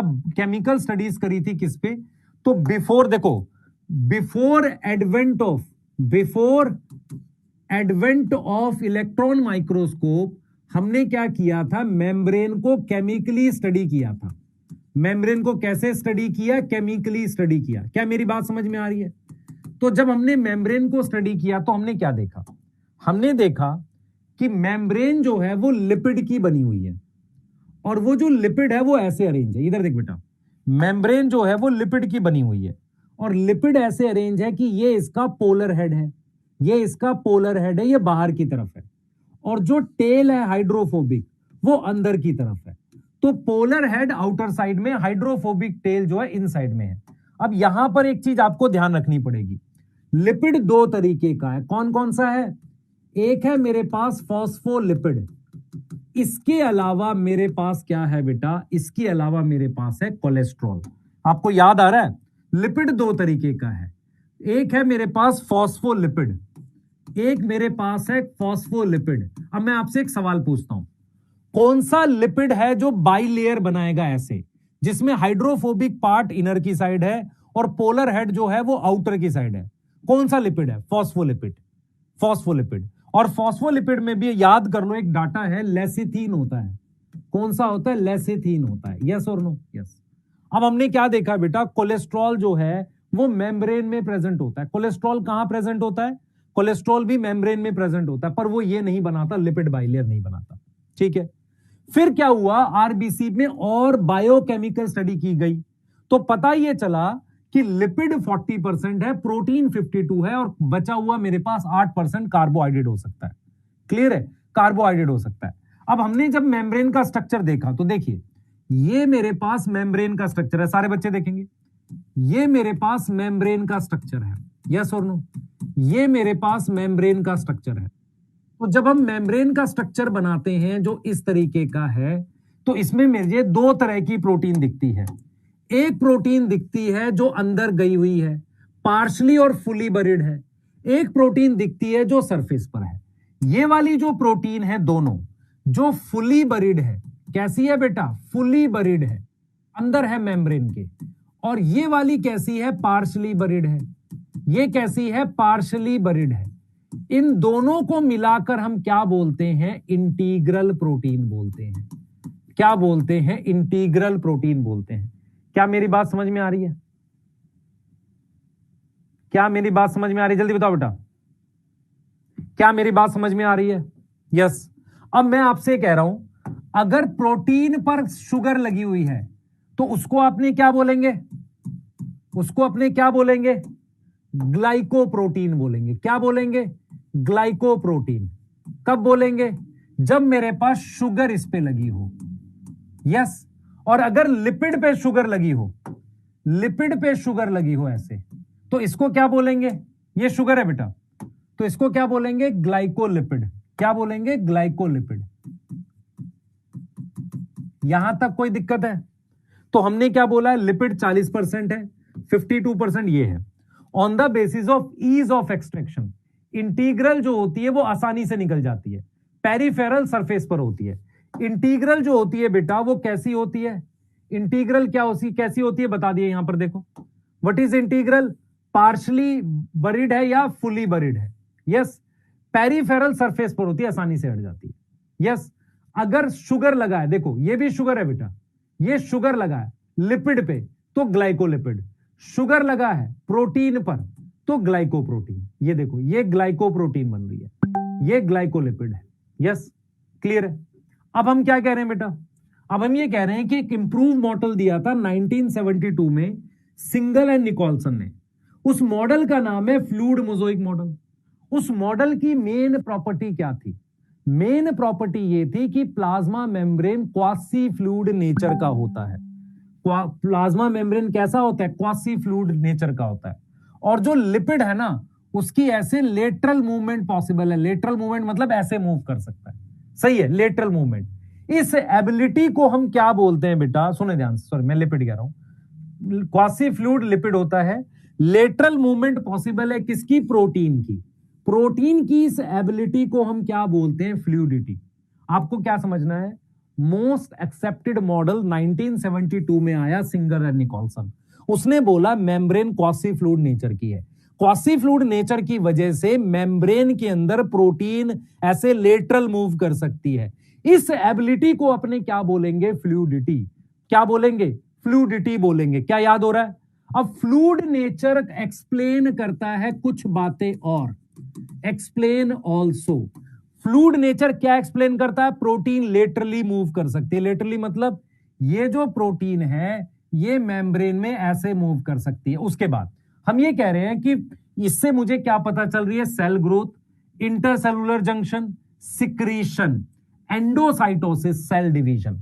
तो फ्लूइड नेचर क्या क्या एक्सप्लेन कर रहा है? पहला, सेल की ग्रोथ, पानी एंटर करेगा, फ्लूइड है, फैल जाएगी। इंटरसेलुलर जंक्शंस, सेल्स के बीच में जंक्शंस पड़ते हैं, टाइट जंक्शन, गैप जंक्शंस। वो कैसे पॉसिबल है? दो सेल्स के बीच में प्रोटीन की वजह से। फिर सिक्रीशन, एंडोसाइटोसिस, सेल डिवीजन। ये किससे? इससे एक्सप्लेन होता है। ठीक है, इससे एक्सप्लेन होता है। अब हम बात करते हैं ट्रांसपोर्ट अक्रॉस मेम्ब्रेन। अगर मुझे लार्ज मात्रा में ट्रांसपोर्ट लाना है किसी चीज को या बाहर फेंकना है, तो अगर ज्यादा मात्रा में कोई चीज लानी होती है उसको हम कहते हैं एंडोसाइटोसिस। अगर मुझे बाहर फेंकनी है, मेरी बात समझो ध्यान से, अगर मुझे बाहर फेंकनी है, ध्यान से रुक जाओ। प्रोटीन कितने परसेंट है बताओ? प्रोटीन है मेरे पास। लिपिड कितने परसेंट था बताओ? लिपिड 40 था, प्रोटीन 52 था, और कार्बोहाइड्रेट भी होता है, उसका कोई परसेंटेज नहीं दे रखा इन्होंने। हम ये कह रहे हैं कि बल्क ट्रांसपोर्ट में दो चीजें हो सकती हैं, एक हो सकती है एक्सोसाइटोसिस और एक हो सकती है एंडोसाइटोसिस। एंडोसाइटोसिस क्या ह्यूमन में होती है? मैक्रोफाज में होती है। ये बल्क ट्रांसपोर्ट है। उसके अलावा हमारे पास मेम्ब्रेन के पास, जरा देखेंगे ध्यान से, मेम्ब्रेन से आर पास कुछ न्यूट्रल सॉल्यूट जाते हैं। न्यूट्रल सॉल्यूट जो हैं उनके नाम है गैस लिपिड। ये डायरेक्टली जाते हैं सिंपल डिफ्यूजन से। मतलब क्या हुआ? गैस कैसे जाती है? पार्शियल प्रेशर से। लिपिड जैसे कि स्टीरॉयड हार्मोन कैसे जाता है? सिंपल डिफ्यूजन से। पानी की मूवमेंट को हम क्या बोलते हैं? ऑस्मोसिस। पानी की मूवमेंट को हम क्या बोलते हैं? ऑस्मोसिस। डायरेक्शन क्या होती है बेटा? जहां पर, सुने ध्यान से, जहां पर पानी कम ज्यादा है, हाइपोटोनिक से हाइपरटोनिक की तरफ पानी मूव करता है। हाइपोटोनिक का मतलब होता है पानी ज्यादा है, सॉल्ट कम है। हाइपरटोनिक का मतलब होता है सॉल्ट ज्यादा है, पानी कम है। पानी की मूवमेंट को ऑस्मोसिस कहते हैं। पोलर मॉलिक्यूल्स के लिए कैरियर प्रेजेंट होते हैं। उसमें पैसिव ट्रांसपोर्ट होता है along concentration gradient. Along concentration gradient होता है, जैसे कि ग्लूकोज का चैनल है। पंप क्या होता है? अगेंस्ट कंसंट्रेशन ग्रेडियंट होता है। इसमें मुझे क्या लगता है बेटा? इसमें मुझे एटीपी लगती है, और एटीपी खर्च करते हैं कैरियर में, मतलब सॉरी पंप में, इसमें पंप में। और इसका एग्जांपल है सोडियम पोटेशियम पंप। और सोडियम पोटेशियम पंप में आपने पढ़ा है कि कितने सोडियम बाहर और कितने पोटेशियम अंदर, ये पढ़ा हुआ है सोडियम पोटेशियम पंप। क्या आपको ये पूरा टॉपिक समझ आ गया? कर सकते हैं हम? सर ये याद रह जाएगा मुझे? बिल्कुल रह जाएगा। यस यस बेटा, साइटोप्लाज्मिक स्ट्रीमिंग क्या होता है कि क्या नाम है, वैक्यूल के चारों तरफ साइटोप्लाज्म घूमता है, एनर्जी लगती है, वो प्रोकैरियोट्स में नहीं होता। अच्छा आपको ये पता है, हाँ आपको ये पता है कि अगर आपको इतना भी याद है तो आप वहां पे सारे क्वेश्चन सही करके आओगे, ये पता है आपको बात? अगला टॉपिक हम लोग क्या पढ़ेंगे बेटा? सेल वॉल की बात करेंगे। अगला टॉपिक हम लोग क्या पढ़ रहे हैं? सेल वॉल की बात कर रहे हैं। आ जाए सेल वॉल पे, आ जाए सेल वॉल पे आ जाए बेटा। डिवीजन ऑफ लेबर सही है। कैमिलियो गोल्जी बेटा आप अपने हिसाब से कर रहे हो, यस आप अपने हिसाब से कर लो, है ना। मैं ये मेरा कोई पर्पस नहीं, मेरा पर्पस है कि आप संडे को टेस्ट जरूर दो। जो संडे को टेस्ट पेपर हो रहा है वो बढ़िया बनना चाहिए बस आपको। यस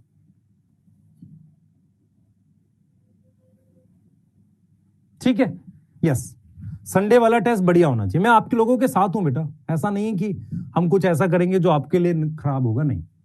सेल वॉल कैसा स्ट्रक्चर है बच्चे? सेल वॉल एक नॉन लिविंग स्ट्रक्चर है और साथ के साथ रिजिड है, ठीक है। रिजिड मतलब हार्ड स्ट्रक्चर है। सेल वॉल मेरे पास किसमें किसमें प्रेजेंट होता है? फंजाई में और प्लांटे में। अच्छा क्या सेल वॉल बैक्टीरिया में नहीं होता? हम यूकैरियोटिक सेल पढ़ रहे हैं। तो एनसीईआरटी कहती है कि सेल वॉल एक नॉन लिविंग स्ट्रक्चर है और कैसा होता है? रिजिड होता है। सेल वॉल का जो रोल है आप समझो, सेल वॉल का जो रोल है वो क्या करता है? एक तो फटने से बचाता है सेल को, दूसरा क्या करता है? मैकेनिकल डैमेज से बचाता है। और जो मैक्रोमोलिक्यूल्स होते हैं, मैक्रोमोलिक्यूल्स का क्या मतलब है? जैसे सेल वॉल मैंने आपको बताया था इस तरीके से जाल जैसा होता है, ऐसे सेल वॉल है, तो बड़े साइज के मॉलिक्यूल अंदर पास नहीं हो पाते। यस क्लियर है? तो प्रिवेंट मैक्रोमोलिक्यूल पास नहीं होगा। और सेल टू सेल इंटरेक्शन के लिए कौन काम करता है? Middle lamella. दो प्लांट सेल आपस में इंटरेक्ट करते हैं किसकी मदद से? मिडल लैमेला की मदद से आपस में जुड़े रहते हैं। क्लियर है? अब हम सबसे पहले आते हैं बेटा एल्गी की सेल वॉल पे। सबसे पहले हम आते हैं एल्गी की सेल वॉल पे। नियम क्या है? सारे प्लांट सेल में क्या होता है? सेलुलोज होता है। ऑल प्लांट सेल क्या है बेटा? Have cellulose. सारे प्लांट सेल में मेरे पास क्या है? सेलुलोज है। सही है? सारे प्लांट सेल में मेरे पास क्या है? सेलुलोज है। यस और नो? यस और नो? सारे प्लांट सेल में मेरे पास क्या है बेटा? सेलुलोज है। सारे प्लांट सेल में क्या है मेरे पास? सेलुलोज है सारे प्लांट सेल में। ठीक है। एल्गी में क्या होता है बेटा? सेलुलोज तो होता ही होता है, उसके साथ साथ गैलेक्टन, मैनन और कुछ मेरे पास सॉल्ट्स होते हैं जिन जैसे कि कैल्शियम कार्बोनेट, ये प्रेजेंट होता है। ये किसके अंदर प्रेजेंट है? एल्गी के अंदर है। ठीक है। अब हम आते हैं प्लांट सेल में। मेरी बात सुनेंगे ध्यान से। देखो प्लांट सेल में ये प्लाज्मा मेम्ब्रेन है, दिस इज प्लाज्मा मेम्ब्रेन। ये क्या है? Plasma membrane. मेरी तरफ देखेंगे सारे बच्चे, ये प्लाज्मा मेम्ब्रेन है। क्लियर है? ये हमारे पास क्या है बच्चे? प्लाज्मा मेम्ब्रेन है। ये देखो this one is plasma membrane और ये है प्राइमरी सेल वॉल। इसके बीच में बनती है यहां पर secondary cell wall. Primary cell wall और प्लाज्मा मेम्ब्रेन के बीच में सेकेंडरी सेल वॉल बनती है। जो हमारे पास यंग सेल होता है जैसे कि पैरेन्काइमा या मेरिस्मेटिक सेल, उनमें हमारे पास प्राइमरी सेल वॉल होती है। जो मैच्योर सेल होता है जैसे कि कॉलनकाइमा, स्क्लेरेनकाइमा, उनके अंदर सेकेंडरी सेल वॉल होती है जो प्राइमरी सेल वॉल और इसके बीच में बनती है। प्राइमरी सेल वॉल की खास बात क्या है? वो ग्रो कर सकती है। प्राइमरी सेल, बेटा मैंने देख ली तेरी कमेंट फिजिक्स के लेक्चर की, टेंशन नहीं। प्राइमरी सेल वॉल क्या है? ग्रो कर सकती है। क्या कर सकती है? ग्रो कर सकती है। यस, प्राइमरी सेल वॉल क्या है? ऐसे ग्रो कर सकती है। यस, प्राइमरी सेल वॉल हमारे पास क्या है बेटा? वो ग्रो कर सकती है। क्या कर सकती है? ग्रो कर सकती है। तो यंग जो है मेरे पास, यंग सेल्स जो मेरे पास हैं उनमें पैरेन्काइमा होते हैं। उनके अंदर क्या प्रेजेंट होती है? प्राइमरी सेल वॉल होती है। मैच्योर में मेरे पास क्या होता है? कॉलनकाइमा होता है, जिसमें मेरे पास क्या होगी? सेकेंडरी सेल वॉल होगी। क्या मेरी बात समझ पा रहे हो? प्राइमरी सेल वॉल क्या क्या फीचर है? देखो प्राइमरी सेल वॉल मेरे पास सबसे पहले वो ग्रो कर सकती है। सेकेंडरी सेल वॉल में डिपोजिशन होता है, लिग्निन हो सकता है ना, लिग्निन हो सकता है, पैक्टिन ज्यादा अमाउंट में हो सकता है, यस। ये सबसे बाहर होती है प्राइमरी सेल वॉल, ये रही सबसे बाहर है। Secondary cell wall primary cell wall और प्लाज्मा मेम्ब्रेन के बीच में होती है। ये डिमिनिश करती है व्हेन सेल ग्रो, ये when secondary cell wall form, जब सेकेंडरी सेल वॉल बनती है तो ये डिमिनिश करती है, ऐसा इसमें कुछ नहीं होता। क्लियर है? तो आपको क्या याद रखना है, प्लांट सेल में ध्यान सुनेंगे बेटा, प्लांट सेल की जो सेल वॉल होती है पहले उसकी डिटेल भी याद करो। तो प्लांट सेल की सेल वॉल में क्या क्या होगा, जैसे ये प्राइमरी सेल वॉल है, इसमें मेरे पास क्या क्या होगा, इसमें मेरे पास होता है सेलुलोज, और क्या होता है सर, हेमी सेलुलोज होता है। जैसे मान लो ये मैंने बना दी सेलुलोज, दिस इज सेलुलोज, ये सेलुलोज है, ठीक है, ये सेलुलोज है। इसके साथ मेरे पास क्या प्रेजेंट होगा, हेमी सेलुलोज। हेमी सेलुलोज के साथ क्या होगा, पैक्टिन होगा, और साथ में क्या होगा, कुछ प्रोटीन्स होती हैं, ये होता है। तो पैक्टिन इसमें भी होता है, जैसे मैंने यहां पे पैक्टिन लिखा, यहां भी पैक्टिन होगा। लेकिन प्राइमरी सेल वॉल कैसी होती है बेटा, उसमें गैप होता है, चीजें आर पार जा सकती हैं। तो इसमें सेलुलोज, हेमी सेलुलोज, पैक्टिन और प्रोटीन। किसकी बात कर रहा हूं मैं, प्राइमरी सेल वॉल की बात कर रहा हूं। किसकी बात कर रहा हूं, प्राइमरी सेल वॉल की बात कर रहा हूं। यहां तक कोई दिक्कत आ रही है बताओ। अब प्लाज्मोडेस्माटा क्या है, सुनो ध्यान से। प्लाज्मोडेस्माटा क्या होता है बेटा, प्लाज्मोडेस्माटा क्या होता है, ये दो प्लांट सेल है, दो प्लांट सेल के बीच में ये, इसको कहते हैं मिडल लैमेला। तो मिडल लैमेला को आर पार कर रखा है, देख रहे हो, आर पार कर रखा है। तो आप समझो प्लाज्मोडेस्माटा क्या होता है, एक तरह का साइटोप्लाज्मिक कनेक्शन है। कैसा कनेक्शन है, साइटोप्लाज्मिक कनेक्शन है। और ये कनेक्शन कब बनता है, जब मिडल लैमेला को ट्रैवर्स, ट्रैवर्स का मतलब होता है आर पार, जब मिडल लैमेला को आर पार कर देते हो तो ये बनता है। तो ये प्लाज्मोडेस्माटा है, जो सबसे ज्यादा अमाउंट में कौन से सेल्स में होगा, मैक्सिमम अमाउंट में कौन से सेल में होगा, कौन बताएगा, मैक्सिमम अमाउंट में होगा मेरिस्टेमेटिक सेल्स में। किसमें होता है, मेरिस्टेमेटिक सेल्स में होता है। क्या यहां तक बात पकड़ पा रहे हैं। मिडल लैमेला कैसा होता है बेटा, ये मेरे पास एक सेल बन गया, ये दूसरा सेल बन गया। मिडल लैमेला क्या होता है, दो सेल को कनेक्ट करता है, ऐसे ये दो सेल बन गए। मिडल लैमेला क्या है, इन दो सेल को कनेक्ट करता है ऐसे, ये मिडल लैमेला है, ये सेल्स को आपस में कनेक्ट कर रहा है, दो नेबरिंग सेल्स को, यस, ये मिडल लैमेला है। तो मिडल लैमेला किसका बना हुआ है, मेड अप ऑफ किसका, कैल्शियम और मैग्नीशियम पैक्टेट, कैल्शियम पैक्टेट का बना हुआ है मिडल लैमेला, सही है। वो क्या करता है बेटा, ग्लू करता है, ग्लू का मतलब चिपकाना, टू नेबरिंग सेल। तो एक बार मेरे साथ सेल वॉल रिवाइज करेंगे सारे बच्चे। सेल वॉल बताओ, कमेंट में बताओ, लिविंग या नॉन लिविंग है, जल्दी जल्दी जल्दी। Cell wall living non living, cell wall living non living, non living होता है। सॉफ्ट होता है, रिजिड होता है, रिजिड होता है। सारे प्लांट सेल में सेल वॉल होता है, हाँ हो सकता है। और किसका बना हुआ है, सेलुलोज का बना हुआ। सेल वॉल मेरे पास क्या करता है बेटा, प्रिवेंट करता है फटने से, रिजिडिटी देता है, शेप देता है, उसके अलावा मैक्रोमोलिक्यूल्स की एंट्री रोकता है, सेल इंटरेक्शन करता है, यस और नो, ठीक है। उसके बाद हमने क्या पढ़ा है, एल्गी में सेलुलोज, गैलेक्टन, मैनन और कैल्शियम कार्बोनेट। प्लांट में किसका बना हुआ है, सेलुलोज, हेमी सेलुलोज, पैक्टिन और प्रोटीन का बना हुआ है। यंग सेल्स में मेरे पास पैरेनकाइमा है बेटा, या पैरेनकाइमा या मेरिस्मेटिक सेल। मैच्योर कॉलनकाइमा, स्केलेनकाइमा, उसमें होती है सेकेंडरी सेल वॉल। क्या है ये, सेकेंडरी सेल वॉल है। और यंग सेल में कौन सी होती है, primary. Primary cell wall grow कर सकती है, सेकेंडरी नहीं ग्रो कर सकती। Primary cell wall outermost होती है, सेकेंडरी किसके बीच में, प्राइमरी और प्लाज्मा मेम्ब्रेन के बीच में, ठीक है। प्राइमरी सेल वॉल ग्रो भी कर सकती है, डिमिनिश्ड भी होती है, यस। और प्लाज्मोडेस्माटा जो है बेटा, किसके बीच का कनेक्शन है, साइटोप्लाज्मिक कनेक्शन है, दो सेल्स के बीच में। डन है भाई।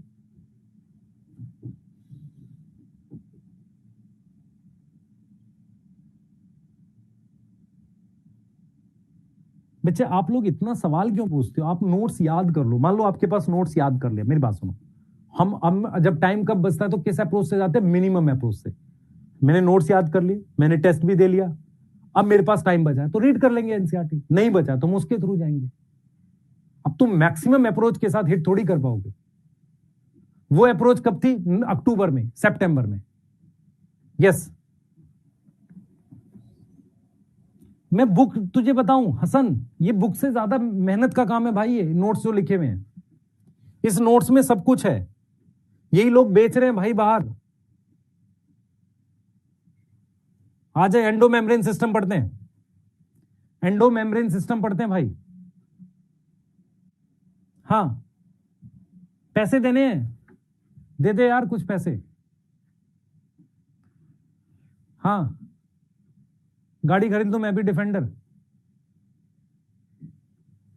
या कोई और, पढ़ लो इसलिए चुपचाप, पिटाई कर दूं मैं दो एक की। पढ़ाई पे ध्यान दो, आ जाओ इधर ध्यान दो। एंडो मेम्ब्रेन सिस्टम किसे कहते हैं, अगला टॉपिक है, पढ़ाई पे ध्यान दो।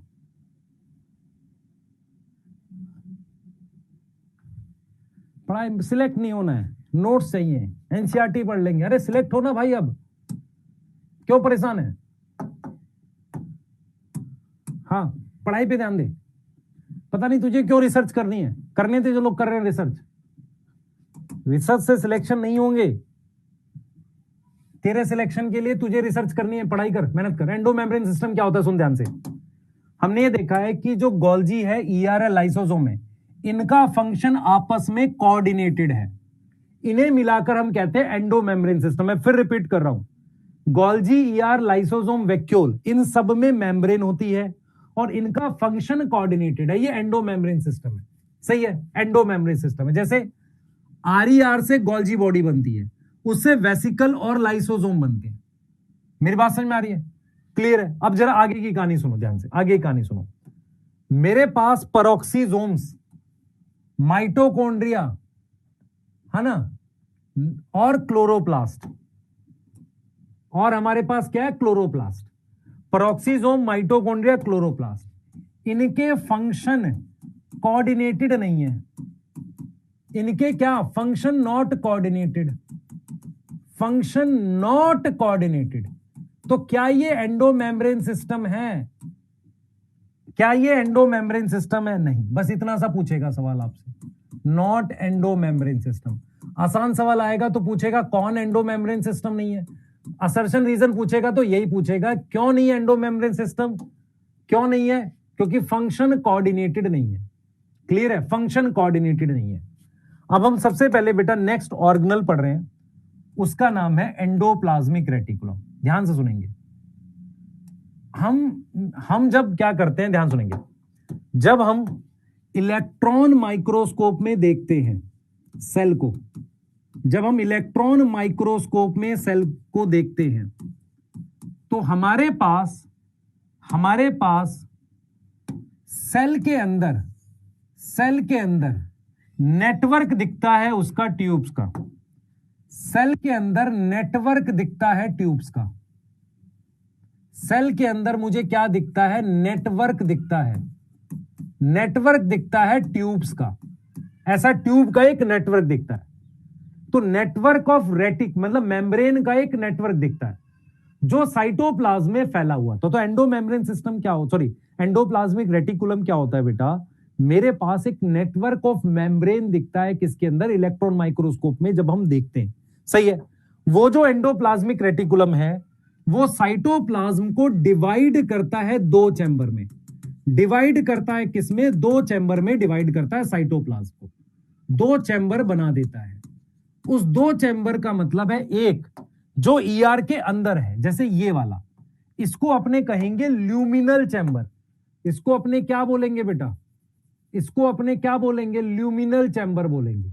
इसको अंदर को क्या बोलेंगे बता, इसको कौन सा चैम्बर बोलेंगे, ल्यूमिनल, और इसको क्या बोलेंगे, साइटोप्लाज्मिक या एक्स्ट्रा ल्यूमिनल। दो चैम्बर बन जाते हैं, एक बन जाता है ल्यूमिनल और एक बन जाता है एक्स्ट्रा ल्यूमिनल, जिसको साइटोप्लाज्मिक कहते हैं। अब हम बात करते हैं आरईआर की। आरईआर जो होता है उसको रफ एंडोप्लाज्मिक रेटिकुलम कहते हैं। उस पे जो राइबोसोम अटैच होता है वो कौन सा अटैच होता है, एटीएस, और कौन सी सब यूनिट अटैच होती है, लार्ज सब यूनिट। इतनी बात समझ में आ रही है। और आरईआर का काम है प्रोटीन बनाना और उन सेल्स में काम करना जो सिक्रीशन करते हैं। सिक्रीशन करने वाले कौन से सेल्स हैं, फॉर एग्जांपल पेनक्रियास के वो सेल्स जो प्रोटीन हार्मोन बनाते हैं, वहां पर ये काम करता है।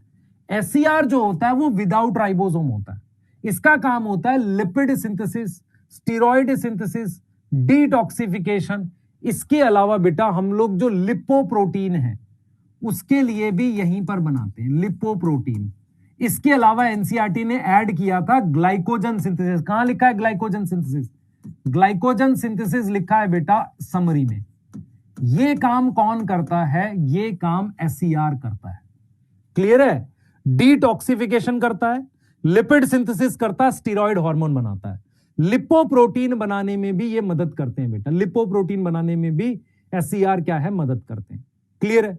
ग्लाइकोजन सिंथेसिस करते हैं। क्लियर है? यस और नो? एससीआर बेटा सार्कोप्लाज्मिक रेटिकुलम, ये मसल में कैल्शियम स्टोर करते हैं। कैल्शियम स्टोर करते हैं किसमें? मसल में। ये एक्स्ट्रा रोल बता रहा हूं, ये देखो पॉइंट वाइज चलते हैं। ये विदाउट राइबोसोम होते हैं, लिपिड बनाते हैं, स्टीरॉयड सिंथेसिस करते हैं। क्लियर है? एक्स्ट्रा रोल में कैल्शियम हो गया, लिपोप्रोटीन हो गया, ग्लाइकोजन हो गया, ये इसके एक्स्ट्रा रोल है। कर सकते हैं। सबसे पहले कौन सा राइबोसोम जुड़ेगा? महानुभाव जी जो लिख रहे हैं पहले सुने ध्यान से। इसकी क्वेश्चन प्रैक्टिस आप कैसे करेंगे? आप पहले नोट्स याद करेंगे, उसके बाद सीधे 45 क्वेश्चन का वो टेस्ट देंगे, असाइनमेंट देंगे टेस्ट की फॉर्म में। डायरेक्ट सॉल्व नहीं करना, सीधे याद करके सॉल्व करेंगे, उससे चैप्टर तैयार हो जाएगा। उसके बाद आप बैठेंगे, अपनी एनसीईआरटी पलट के देखना हो देख लेना। डन हो गई बात? डन हो गई? सही है? क्लियर है? ठीक है। और फिर मैं एक बार क्वेश्चंस कराऊंगा जो लास्ट क्लास होगी सैटरडे को इसकी। इतना कर सकते हो तुम पापियों, पीपी और ओपी टाइप के बच्चों? हाँ, वर्कशीट भी लगा सकते हैं, बहुत बढ़िया, एक सजेशन आया, वर्कशीट लगा सकते हैं। तो 1898 में श्रीमान कैमिलियो गोल्जी ने एक मेम्ब्रेन का जैसा स्ट्रक्चर देखा था इलेक्ट्रॉन माइक्रोस्कोप में, जो कैसे स्टेन था? डेंसली स्टेन था। कब देखा था? 1898 में। किसने देखा था बेटा? किसने देखा था? By Camillo Golgi. किसने देखा था? कैमिलियो गोल्जी ने देखा था। ठीक है, अब ध्यान से देखो बेटा, जब हम और किसके पास देखा था? Close to nucleus, close to nucleus देखा था। अब जरा ये देखें, ये हमारे पास न्यूक्लियस है, मान लो इसके ऊपर ये ईआर लगा हुआ है, मान लेते हैं ये रफ ईआर है। तो यहां पर मेरे पास गोल्जी अपरेटस के सिस्टरने होते हैं। क्या होते हैं? सिस्टरने। सिस्टरने जो होते हैं बेटा वो इंटरकनेक्ट होते हैं फंक्शनली। यहां से वेसिकल एंटर करता है, यहां से मॉडिफाई करके निकलता है। इस वाले फेस को आप क्या बोलते हो? सिस और ट्रांस। ये ट्रांस है। ये वाला फेस क्या है? ये सिस फेस है। ये सब क्या है? ये सिस्टरने है। क्या सिस्टरने का नंबर? सिस्टरने देखो, इसका मतलब गोल्जी की फंक्शनल यूनिट क्या है? सिस्टरने, जो कि एक चपटा स्ट्रक्चर होता है सैक लाइक, जिसका डायामीटर 0.1 से 1.0 माइक्रोमीटर होता है, जो एक दूसरे के पैरेलल ऐसे लगे रहते हैं। इनका नंबर फिक्स नहीं होता, नंबर फिक्स नहीं होता। ठीक है, सिस फेस से यहां से वेसिकल एंटर करता है, ट्रांस फेस से निकलता है। निकलने के बाद या तो वो सेल के बाहर चला जाता है, या वो सेल के अंदर रहता है, लाइसोसोम की तरह काम कर सकता है, या कोई और काम कर सकता है वेसिकल। तो आप देखो यहां से सिस फेस से, सिस फेस किसकी तरफ है? न्यूक्लियस की तरफ या आरईआर की तरफ। एसईआर से भी वेसिकल जा सकता है इसमें, ये सिस फेस है। ठीक है, और फिर मेरे पास मैच्योरिंग फेस को हम क्या बोलते हैं? ट्रांस फेस कहते हैं। तो ट्रांस फेस से जो वेसिकल निकलता है, जो वेसिकल बाहर आता है, या तो वो क्या चला जाएगा? आउटसाइड सेल चला जाएगा, या वो इनसाइड सेल रहेगा। इतनी बात समझ में आ रही है? तो गोल्जी बॉडी जो है बेटा, गोल्जी बॉडी जो है, ध्यान से सुनेंगे। हाँ, सिस हमारे पास इनमें से एक कनकेव है, एक कन्वेक्स है। यस, सही है? क्लियर है? एक सेकंड दो मुझे, एक फोन लेने दो मुझे।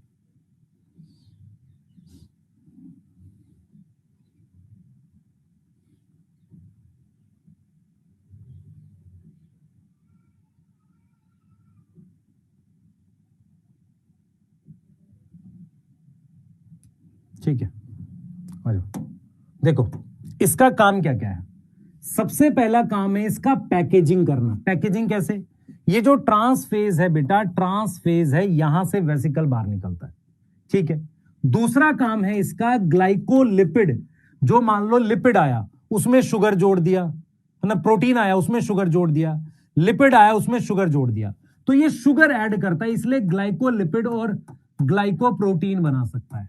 ये लाइसोसोम बनाता है, ये वेसिकल की सॉर्टिंग करता है। सॉर्टिंग क्या होता है? ये फिक्स करना कि वेसिकल बाहर जाएगा या सेल के अंदर रहेगा। एक्स्ट्रा रोल में एक्रोसोम ऑफ स्पर्म किसका बना होता है? गोल्जी का। मिडल लेमेला कौन बनाता है? Produce by Golgi. इतनी बात समझ में आ रही है? लाइसोसोम तो ये बनाता ही बनाता है। ये हमारे पास सिस फेज है, इसको आप कन्वेक्स लिख रहे हैं और इसको आप क्या लिख रहे हैं? कनकेव। याद रहेगा? सिस फेज में वेसिकल एंटर करता है तो फॉर्मिंग फेज हो गया, यहां से वेसिकल निकलता है, ये मैच्योरिंग फेज हो गया। अगर आप ध्यान से देखो, this is maturing phase and this is forming phase. यहां से वेसिकल मॉडिफाई होता हुआ जाता है। क्लियर है? एक क्वेश्चन ऐसे बन सकता है, जो सीक्वेंस वो लिखेगा, सीक्वेंस आ सकता है। कैसे आएगा? देखो, क्वेश्चन ऐसे आएगा, आरईआर से सिस फेज, फिर जाएगा ट्रांस फेज, फिर मेरे पास वेसिकल निकल गया। क्या मेरी बात समझ में आ रही है? सिस फेज, ट्रांस फेज से वेसिकल बाहर आ गया, ये डायरेक्शन आ सकती है। यहां तक क्लियर है? मैंने सिस को कन्वेक्स ही तो लिखा है। हां बेटा, सिस्टरने और क्रिस्टे उसमें होता है, माइटोकॉन्ड्रिया में। सिस्टरने जो होता है इसमें होता है। सिस्टरने, अगर आपसे पूछा जाए गोल्जी अपरेटस किसका बना हुआ है? वेसिकल और सिस्टरने का। याद हो जाएगा? फिर रिपीट करता हूं।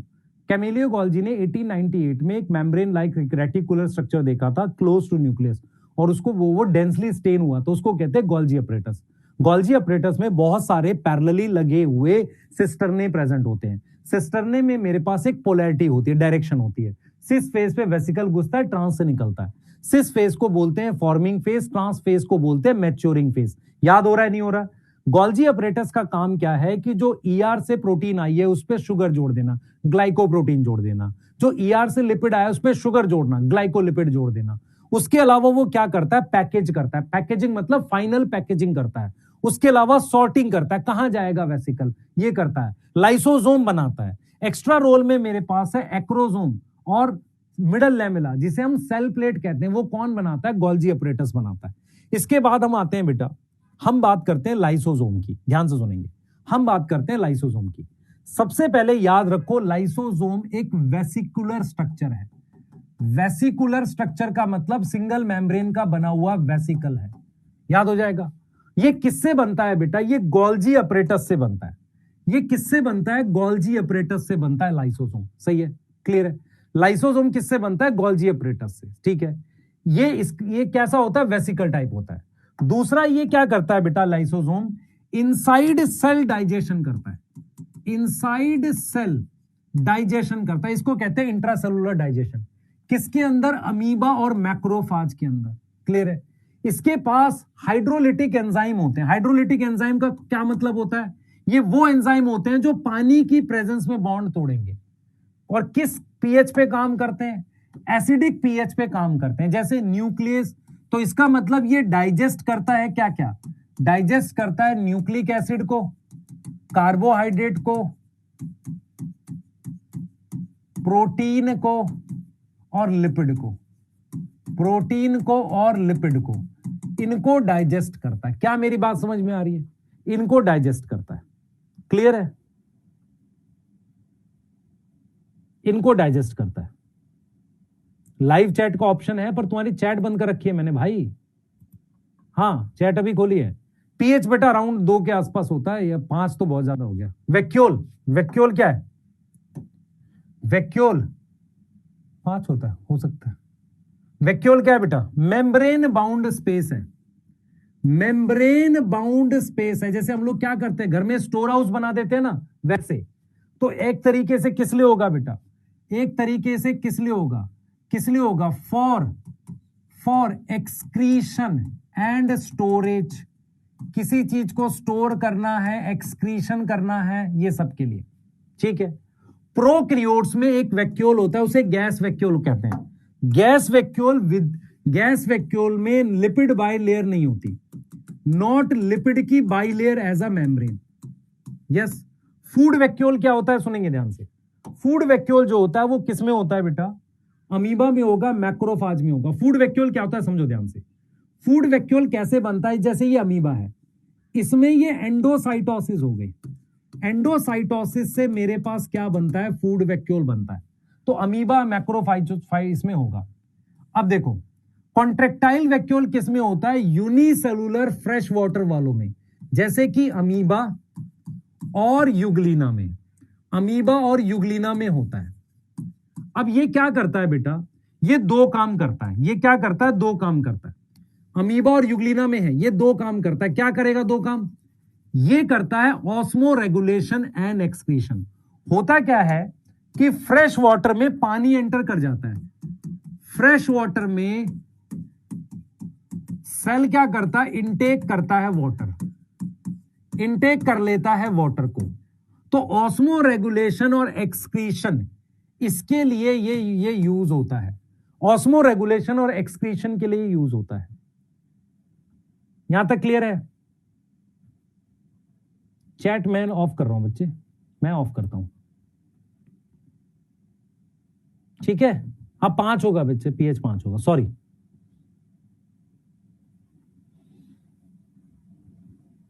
ठीक है, यस।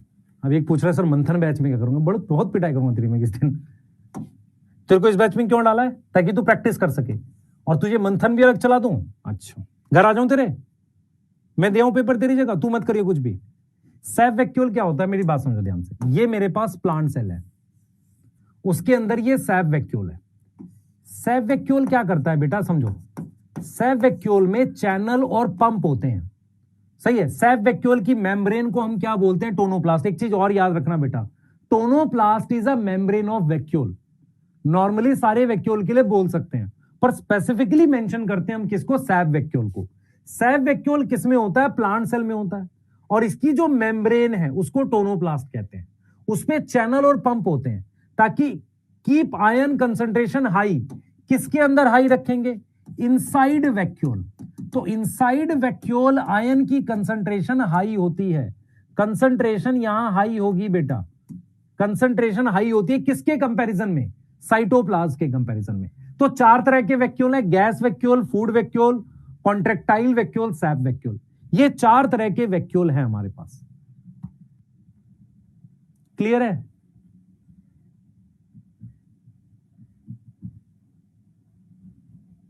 यस। 90% वॉल्यूम ऑक्यूपाई करता है सेल का, 100% सही है। प्लांट सेल में खासकर 90% वॉल्यूम ऑक्यूपाई करता है, इतना मुझे याद रखना है। अब आते हैं हम राइबोसोम पे, मेरी बात सुनो ध्यान से। राइबोसोम एक ऐसी ऑर्गेनल है जो बेसिकली क्या है, दो चीजों की बनी है। किसकी किसकी बनी है सर, ये आरएनए की बनी है और साथ में प्रोटीन है। यस। राइबोसोम जो है सबसे पहले किसने डिस्कवर किया था, पैलेड ने। 1953 में पैलेड ने कौन से माइक्रोस्कोप में देखा था, इलेक्ट्रॉन माइक्रोस्कोप में देखा था। इलेक्ट्रॉन माइक्रोस्कोप में देखा था, यस और नो, ठीक है। राइबोसोम का जो साइज है, साइज को मेजर करते हैं किसमें, स्वेडबर्ग कांस्टेंट में मेजर करते हैं। जो इनडायरेक्ट मेजर है साइज और डेंसिटी का, उसको एस से लिखते हैं। साइटोप्लाज्म में मेरे पास जो राइबोसोम होता है वो 70s होता है प्रोकैरियोट्स में, जिसमें 50s प्लस 30s। समझ में आ रहा है, मेरी बात समझो। 50s कौन सी सब यूनिट है, इस बार क्वेश्चन आया था, लार्ज सब यूनिट। और 30s कौन सी है, स्मॉल सब यूनिट। इसमें 60s है, इसमें 40s है, ठीक है। राइबोसोम विदाउट मेम्ब्रेन ऑर्गेनल है। अब 80s कहां पर होता है बेटा, 80s साइटोप्लाज्म में। अब ये प्रोकैरियोट्स में होता है प्लस, और कहां होता है, ऑर्गेनल्स में। कौन सी ऑर्गेनल, माइटोकॉन्ड्रिया और प्लास्टिड्स। ये दो जगह मिलता है बेटा, ऑर्गेनल्स प्लस प्रोकैरियोट्स में। कौन सा, ये वाला, यस। अब आपको मैं अगली चीज बताता हूं, 50s में कौन से टाइप का RNA होता है, यही याद कर लो, इसका भी यही याद कर लो। इसमें होता है 23S RNA plus 5S RNA।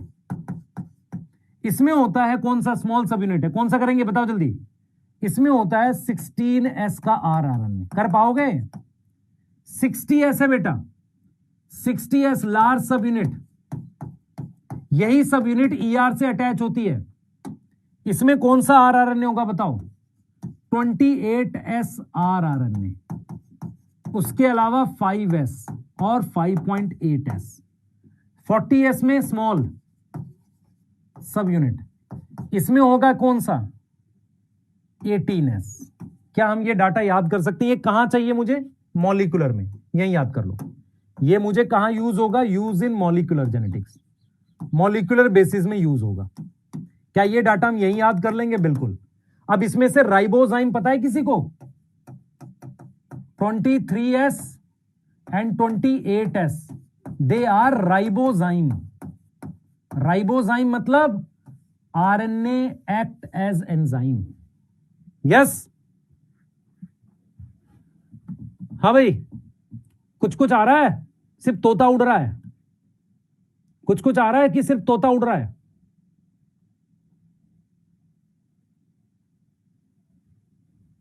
करेंगे याद? करेंगे हम सब याद? बिल्कुल, आज ही करेंगे। हाँ सर, लेके बैठेंगे, लिख डालेंगे सब। आ जाओ। अब हम बात कर रहे हैं बेटा माइटोकॉन्ड्रिया और प्लास्टिड्स की, जो बहुत जरूरी है और हमें दोनों को कंपेयर करते हुए चलना है, क्योंकि क्या होगा, आप समझोगे नहीं ध्यान से तो ये याद नहीं होगा। जब हम क्या करते हैं बेटा, माइटोकॉन्ड्रिया का डायग्राम देखते हैं। पहले समझ लो ध्यान से जो आपको डायग्राम में क्या क्या बोला हुआ है। सबसे पहले क्या है, माइटोकॉन्ड्रिया और प्लास्टिड्स में से साइज माइटोकॉन्ड्रिया का छोटा होता है। माइटोकॉन्ड्रिया जो है मेरे पास, उसको स्टेन करना पड़ता है। यस, तो माइटोकॉन्ड्रिया देखने में कुछ ऐसा होता है। ये देख, डबल मेम्ब्रेन ऑर्गेनल होती है, इस तरीके से इनफोल्डिंग होती है इनर मेम्ब्रेन की, जिसको हम क्रिस्टे कहते हैं। यस, तो ये मेरे पास आउटर मेम्ब्रेन है। इनर मेम्ब्रेन जो है जिस जगह को कवर करती है, मतलब एनक्लोज करती है, उसे मैट्रिक्स कहते हैं। इसके अंदर अपना डीएनए होता है ना, अपना डीएनए होता है। यस और नो? अच्छा, इस जगह को हम क्या बोलते हैं बेटा, इन दोनों मेम्ब्रेन के बीच में? Inter membrane space, inter membrane space बोलते हैं, या आउटर एनवलप बोलते हैं। ये वो जगह होती है जहां पर H+ हाई होता है अगर ATP बन रही है। याद आया? यस। अब देखो, सबसे पहले माइटोकॉन्ड्रिया को स्टेनिंग की आवश्यकता है। बिना स्टेनिंग के नहीं दिखता है माइटोकॉन्ड्रिया। माइटोकॉन्ड्रिया को स्टेनिंग की जरूरत पड़ती है बेटा, बिना स्टेनिंग के नहीं दिखता है। इसकी शेप है सॉसेज, सही है? कैसी शेप है? सॉसेज। साइज, शेप और नंबर, साइज, शेप और नंबर, ये तीनों चीजें वेरिएबल होती हैं। सही है? साइज 1 से 4 माइक्रोमीटर है। यस, 1 से 4 माइक्रोमीटर है। क्लियर है? माइटोकॉन्ड्रिया एक डबल मेम्ब्रेन स्ट्रक्चर है। इनर मेम्ब्रेन पर इलेक्ट्रॉन ट्रांसपोर्ट चेन होती है, आउटर मेम्ब्रेन पर प्रोटीन्स होती हैं। मैट्रिक्स में प्रोटीन होती है किस चीज की बेटा? देखो, मैट्रिक्स में क्या क्या होगा, मेरी बात समझो। मैट्रिक्स जो है मेरे पास, पहले मेरी बात समझो, इनर मेम्ब्रेन और आउटर मेम्ब्रेन। इनर मेम्ब्रेन में ज्यादा प्रोटीन है, किसके कंपैरिजन में? Outer membrane. ये आया हुआ क्वेश्चन है। अब हम बात करते हैं मैट्रिक्स की। मैट्रिक्स जो होता है बेटा, उसमें मेरे पास क्या क्या है पहले समझो। 70S का राइबोसोम है, सर्कुलर डीएनए है, इस वजह से राइबोसोम है, आरएनए बनेगा, इस वजह से यहां प्रोटीन सिंथेसिस होती है। यस और नो? प्रोटीन सिंथेसिस होती है। उसके अलावा मैट्रिक्स में होती है क्रैब साइकिल, एटीपी यही बन जाता है। एटीपी सिंथेसिस जो होती है वो बन के यहां एटीपी आ जाता है, तो क्रैब साइकिल यहां होती है। क्लियर है? अगर मैं आपसे कहूं कि सिमिलैरिटी क्या है, ध्यान सुनेंगे, सिमिलैरिटी क्या है माइटोकॉन्ड्रिया और क्लोरोप्लास्ट में, उससे पहले क्लोरोप्लास्ट पढ़ेंगे। देखो, प्लास्टिड्स मेरे पास थोड़े से लार्ज साइज के होते हैं। क्या होते हैं? लार्ज साइज के होते हैं। प्लास्टिड्स मुझे कहां कहां मिलते हैं? मुझे मिलते हैं यूग्लिनॉइड्स और कहां पर, प्लांट सेल्स में, सारे प्लांट सेल्स में। क्लोरोप्लास्ट जो है बच्चे, उसमें क्लोरोप्लास्ट लार्ज साइज का प्लास्टिड है। क्लोरोप्लास्ट में मेरे पास क्या क्या होगा, कैरोटिनॉइड और क्लोरोफिल होता है, और वो ग्रीन पार्ट में मिलता है। कहां मिलता है, ग्रीन पार्ट में। क्रोमोप्लास्ट जो है वो कलर्ड प्लास्टिड है, फ्रूट्स में और फ्लावर में मिलेगा, तो पॉलिनेशन में मदद करेगा, सीड को फैलाने में। ल्यूकोप्लास्ट मेरे पास कलरलेस होता है, स्टोरेज प्लास्टिड है, कलरलेस होता है। कैसा होता है, कलरलेस होता है, कलरलेस, तो कलरलेस है। इसमें मेरे पास क्या क्या स्टोर होता है, देखो। अमाइलोप्लास्ट में स्टार्च स्टोर होता है, इसका एग्जाम्पल है पोटैटो का ट्यूबर, पोटैटो का ट्यूबर। एलिरोनोप्लास्ट में प्रोटीन, मेज की एलिरोन लेयर। इलाइलोप्लास्ट में ऑयल और फैट स्टोर होता है। क्लियर है कि नहीं, बताओ। क्लोरोप्लास्ट जो है बेटा हमारे पास क्लोरोप्लास्ट लेंस शेप का होता है। कैसा होता है, ऐसा, ऐसा होता है, लेंस शेप का, ऐसा, ठीक है। उसमें आउटर और इनर मेम्ब्रेन दोनों होती है। फिर एक मेम्ब्रेन लाइक स्ट्रक्चर होता है, इनको क्या बोलते हैं, थाइलाकॉइड। तो इनकी शेप वेरिएबल हो सकती है, सही है। कप शेप हो गया, रेटिकुलेट हो गया। थाइलाकॉइड्स होते हैं, ये क्या है बेटा, एक मेम्ब्रेन स्ट्रक्चर है, membrane coin like, membrane coin like structure है, जिसको थाइलाकॉइड कह रहे हैं। वो दो तरीके से हो सकता है, ये हो गया ग्रैनल, और इनके बीच में, ग्रेना के बीच में मेरे पास ये वाला जो हो गया, ये स्ट्रोमल हो गया, स्ट्रोमल। मेरी बात समझ पा रहे हो। अब स्ट्रोमा क्या है, ये लिक्विड है, यहां पर ये लिक्विड है। स्ट्रोमा में प्रोटीन सिंथेसिस होगी, यस। तो प्रोटीन सिंथेसिस के लिए मुझे क्या क्या चाहिए, बताओ। प्रोटीन सिंथेसिस के लिए मुझे क्या क्या चाहिए, मुझे चाहिए डीएनए, सर्कुलर होता है इसका भी, कई डीएनए होते हैं वैसे तो। उसके बाद राइबोसोम चाहिए, राइबोसोम कौन सा चाहिए, 70S चाहिए। उसके अलावा इसमें बेटा शुगर सिंथेसिस होती है। शुगर बनाने के लिए कौन सी साइकिल होगी, बताओ। शुगर बनाने के लिए होगी केल्विन साइकिल, याद करो, केल्विन साइकिल होगी, यस और नो। अब आते हैं समानता, सिमिलैरिटी क्या है। दोनों डबल मेम्ब्रेन है, दोनों में डबल स्टैंडर्ड सर्कुलर डीएनए है, दोनों सेमी ऑटोनोमस, मतलब इसके कुछ एंजाइम ये खुद बनाता है, कुछ बाहर से आते हैं। दोनों में 70S राइबोसोम है, प्रोटीन सिंथेसिस डिवाइड करते हैं फिजन के थ्रू। माइटोकॉन्ड्रिया और ये प्लास्टिड, कौन सा हार्मोन है जो प्लास्टिड को डिवाइड कराता है, साइटोकाइनिन, ये डिवाइड करते हैं फिजन के थ्रू। डिफरेंस है साइज का। क्लोरोप्लास्ट का साइज बेटा 5 से 10 माइक्रोमीटर के आसपास है, इसका साइज 1 से 4 माइक्रोमीटर है, ये बड़ा होता है। पिगमेंट इसमें क्लोरोफिल में प्रेजेंट होते हैं। फोटोलिसिस कौन करता है, क्लोरोप्लास्ट करता है। रेस्पिरेशन कौन करता है, माइटोकॉन्ड्रिया करता है। तो ये ऑक्सीजन प्रोड्यूस करता है और ये CO2 प्रोड्यूस करता है। क्या आपको ये समझ में आ रहा है? यस, आउटर मेम्ब्रेन ज्यादा परमिएबल है because of porins, because of porins, because of porins, yes, ठीक है, सही है। अब हम लोग क्या डिस्कस करेंगे, हम लोग डिस्कस करेंगे साइटोस्केलेटल एलिमेंट्स। क्या डिस्कस करेंगे, साइटोस्केलेटल एलिमेंट्स। बहुत ध्यान से सुनना, काफी इंपॉर्टेंट है आपके लिए, बहुत ध्यान से सुनना, ध्यान से देखेंगे। साइटोस्केलेटन जो है हमारे पास क्या होते हैं, पहले समझो। साइटोस्केलेटन का मतलब होता है सेल के अंदर। तो सबसे पहली बात, साइटोस्केलेटन प्लांट और एनिमल सेल दोनों में प्रेजेंट होंगे, प्लांट सेल एनिमल सेल दोनों में प्रेजेंट होंगे। ये 3 तरह के होते हैं, माइक्रोट्यूब्यूल, माइक्रोफिलामेंट और इंटरमीडिएट फिलामेंट। कितने लोगों को याद है इनका कुछ डायमीटर होता है, कुछ डायमीटर होता है, मान लो 25 नैनोमीटर है, ये 5 नैनोमीटर है ये वाला, और ये कितना है बेटा, ये 10 नैनोमीटर, इसलिए इंटरमीडिएट फिलामेंट कहते हैं। माइक्रोफिलामेंट को ही हम एक और नाम देते हैं, किसी को याद है, एक्टिन फिलामेंट। अमीबॉइड मूवमेंट के लिए काम आता है, एक्टिन फिलामेंट कहते हैं, यस। अब इनका काम क्या है, ये सपोर्ट देते हैं, मूवमेंट में हेल्प करते हैं, शेप मेंटेन करते हैं। क्या करते हैं, शेप मेंटेन करते हैं। ये कहां पर होते हैं बेटा, प्रोटीन के नेटवर्क हैं, प्रोटीन का नेटवर्क है ये, प्रोटीन के बने हुए थ्रेड हैं, ये धागे हैं, प्रोटीन के बने हुए धागे हैं ये, यस और नो। अब देखो मैं क्या बता रहा हूं आपको, मेरी बात ध्यान सुनेंगे। सबसे पहले हम बात कर रहे हैं माइक्रोट्यूब्यूल्स की। माइक्रोट्यूब्यूल्स किसका बना है? दो तरह की प्रोटीन होती है, अल्फा और बीटा ट्यूबुलिन। ये हमारे पास, ध्यान देंगे बेटा, ये हमारे पास मान लो एक प्रोटीन अल्फा ट्यूबुलिन है, एक प्रोटीन बीटा ट्यूबुलिन है। कौन सी? मेरी बात सुनेंगे ध्यान से। मान लेते हैं हमारे पास ये वाली अल्फा ट्यूबुलिन है, पिंक वाली, ये वाली बीटा ट्यूबुलिन है। ये दोनों मिला के ऐसे 13 धागे बनाते हैं, 13 धागे बनाते हैं, ऐसे स्टेट 13 धागे बनाते हैं। 13 प्रोटोफिलामेंट से एक माइक्रोट्यूब्यूल बनता है। 13 प्रोटोफिलामेंट से बेटा आप समझो ध्यान से, कौन सी प्रोटीन है? कौन सी प्रोटीन आप समझो। अल्फा और बीटा ट्यूबुलिन के कितने फिलामेंट बने हैं? 13 फिलामेंट है, उससे एक माइक्रोट्यूब्यूल बनता है, ये वाला। सही है, क्लियर है। और इनकी असेंबली कौन रोकता है? कॉल्चिसिन। इसलिए कॉल्चिसिन स्पिंडल नहीं बनने देता। अब आपको समझना पड़ेगा कि माइक्रोट्यूब्यूल की अलग अलग अरेंजमेंट होती है। अगर मैं 9+2 अरेंजमेंट करता हूं तो सीलिया और फ्लैजिला में होता है। 9+0 अरेंजमेंट कहां होती है? सेंट्रियोल और बेसल बॉडी में। सीलिया कहां प्रेजेंट होता है? बहुत सारे होते हैं किसी सेल में।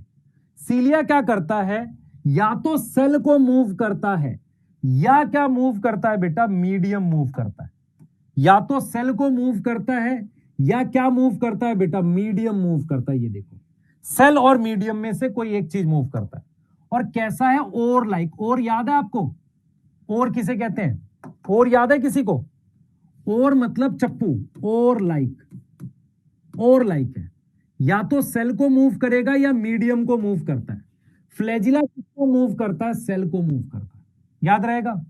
यस। अब जरा ये देखो, हमारे पास ये बना हुआ एक सेल, ये एक सेल है, उसका ये एक मेम्ब्रेन है। सेंटर वाले पार्ट को एक्सोनीम कह रहे हैं। यही एक्सोनीम 9+2 बनाता है सीलिया और फ्लैजिला में।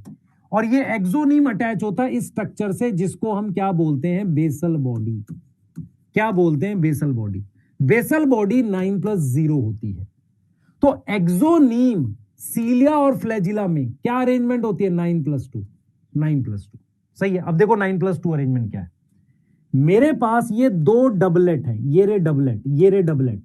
कितने डबलेट है? 9 डबलेट है। टोटल कितने डबलेट है बेटा? टोटल डबलेट है 9 डबलेट है। इन डबलेट के बीच में ऐसे लिंकर है, जिसे हम क्या बोल रहे हैं? इंटर डबलेट ब्रिज बोल रहे हैं। हर डबलेट से एक मेरे पास ये रेडियल स्पोक बन रहा है। ये हर डबलेट से मेरे पास क्या बन रहा है? ये रेडियल स्पोक बन रहा है। ये वाला देख, ये रेडियल स्पोक बन रहा है, ये ना। सही है। उसके बाद सेंटर में 2 माइक्रोट्यूब्यूल हैं, ये 2 माइक्रोट्यूब्यूल ये सेंटर में है, इनको कह रहे हैं सिंगलेट। और इनके बाहर एक शीथ है, ये रही शीथ। मैं रिपीट करता हूं, ये दो ऐसे ऐसे, ये एक है बेटा, ऐसे 2-2 करके लगे हुए, 9 हो गए। तो 9 क्या हो गए? डबलेट हो गए, 2 सिंगलेट हो गए। इनके बीच में मेरे पास इंटर सिंगलेट ब्रिज भी है, ये रहा, जो सिंगलेट को जोड़ रहा है। इनको कवर कर रही है ये शीथ, ये शीथ। और एक रेडियल स्पोक, ये रही। कितनी रेडियल स्पोक है? 9। तो रेडियल स्पोक कितनी है बेटा? रेडियल स्पोक कितनी है? 9 रेडियल स्पोक है। डबलेट कितने हैं? 9।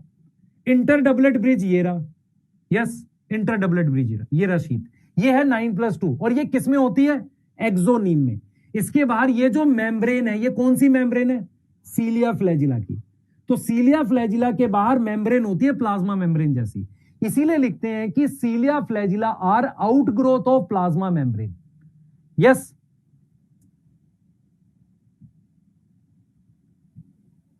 क्लियर है? Cilia flagella are outgrowth of plasma membrane. Plasma membrane की आउटग्रोथ है। यस और नो? अब आते हैं बेटा 9+0 में। देखो 9+0 में क्या है? ट्रिपलेट है कितने? 9 ट्रिपलेट है। ये सेंट्रियोल का स्ट्रक्चर ऐसा होता है, देख बेटा कैसे होता है, पहले समझ। सेंट्रियोल और बेसल बॉडी में ही मिलता है। ये 9 ट्रिपलेट है, ये 1 2 3, ये रहा। इनके बीच में आपस में कनेक्शन है, इस वजह से स्ट्रक्चर बना है कार्टवील। इसके बाहर कोई मेम्ब्रेन नहीं होती, कोई मेम्ब्रेन नहीं होती बेटा, मेम्ब्रेन नहीं होती, ये विदाउट मेम्ब्रेन होता है। तो 9+0 वाला जो स्ट्रक्चर है वो विदाउट मेम्ब्रेन होता है, विदाउट मेम्ब्रेन होता है। क्या बात पकड़ पा रहे हो? विदाउट मेम्ब्रेन है मेरे पास, क्लियर है? सही है। इसको कह रहे हैं 9+0। 9 क्या है? ट्रिपलेट। 0 आपको बता दिया। अब देखो मेरी बात सुनो, एक सिंगल को कहते हैं, देखो मेरी तरफ देखो, एक सिंगल को कहते हैं जो 9+0 वाला, इसको कहते हैं सेंट्रियोल। ये सेंट्रियोल है। जब दो सेंट्रियोल पैरेलल लगे हों इसको कहते हैं सेंट्रोजोम, और इसके बाहर एमॉर्फस मटेरियल होता है, ऐसे पेरीसेंट्रियोलर मैट्रिक्स कहते हैं। यस। और जब आपके पास ये सेंट्रोजोम है, इसके चारों तरफ एस्टर लग जाता है, ऐसे माइक्रोट्यूब्यूल लग जाता है, इसको कहते हैं एस्टर। फिर रिपीट कर दूं, दिस इज सेंट्रियोल, दो सेंट्रियोल परपेंडिकुलर, सेंट्रोजोम, उसके चारों तरफ एमॉर्फस पेरीसेंट्रियोलर मैट्रिक्स, उसके चारों तरफ अगर क्या लगा हो, ये क्या है? माइक्रोट्यूब्यूल्स हैं, तो उसको हम क्या बोलते हैं? एस्टर। तो दो एस्टर, समझो, दो एस्टर किसी भी सेल में, इधर देख, ये सेल है, दो एस्टर ऐसे लगे हों और स्पिंडल फाइबर हो, इनको कहते हैं स्पिंडल अपरेटस। तो स्पिंडल अपरेटस क्या है? कौन बताएगा? स्पिंडल अपरेटस क्या है? दो एस्टर प्लस स्पिंडल। अब आपको लास्ट टॉपिक बताना है, न्यूक्लियस। क्या हम रेडी हैं लास्ट टॉपिक पढ़ने के लिए? यस, 5 मिनट है हमारे पास। नो वॉइस नो वीडियो, क्या बात कर दी? ठीक है, यस यस। तो मेरे साथ रिवाइज करेंगे। सीलिया फ्लैजिला में क्या प्रेजेंट है? 9+0 9+2, 9+0 9+2। सीलिया फ्लैजिला क्या प्रेजेंट है? 9+1 9+2, 9+2 प्रेजेंट है। सीलिया क्या मूव करता है? सेल या मीडियम? सेल या मीडियम? सीलिया क्या मूव करता है? सेल या मीडियम? सेल या मीडियम? सीलिया क्या मूव करता है?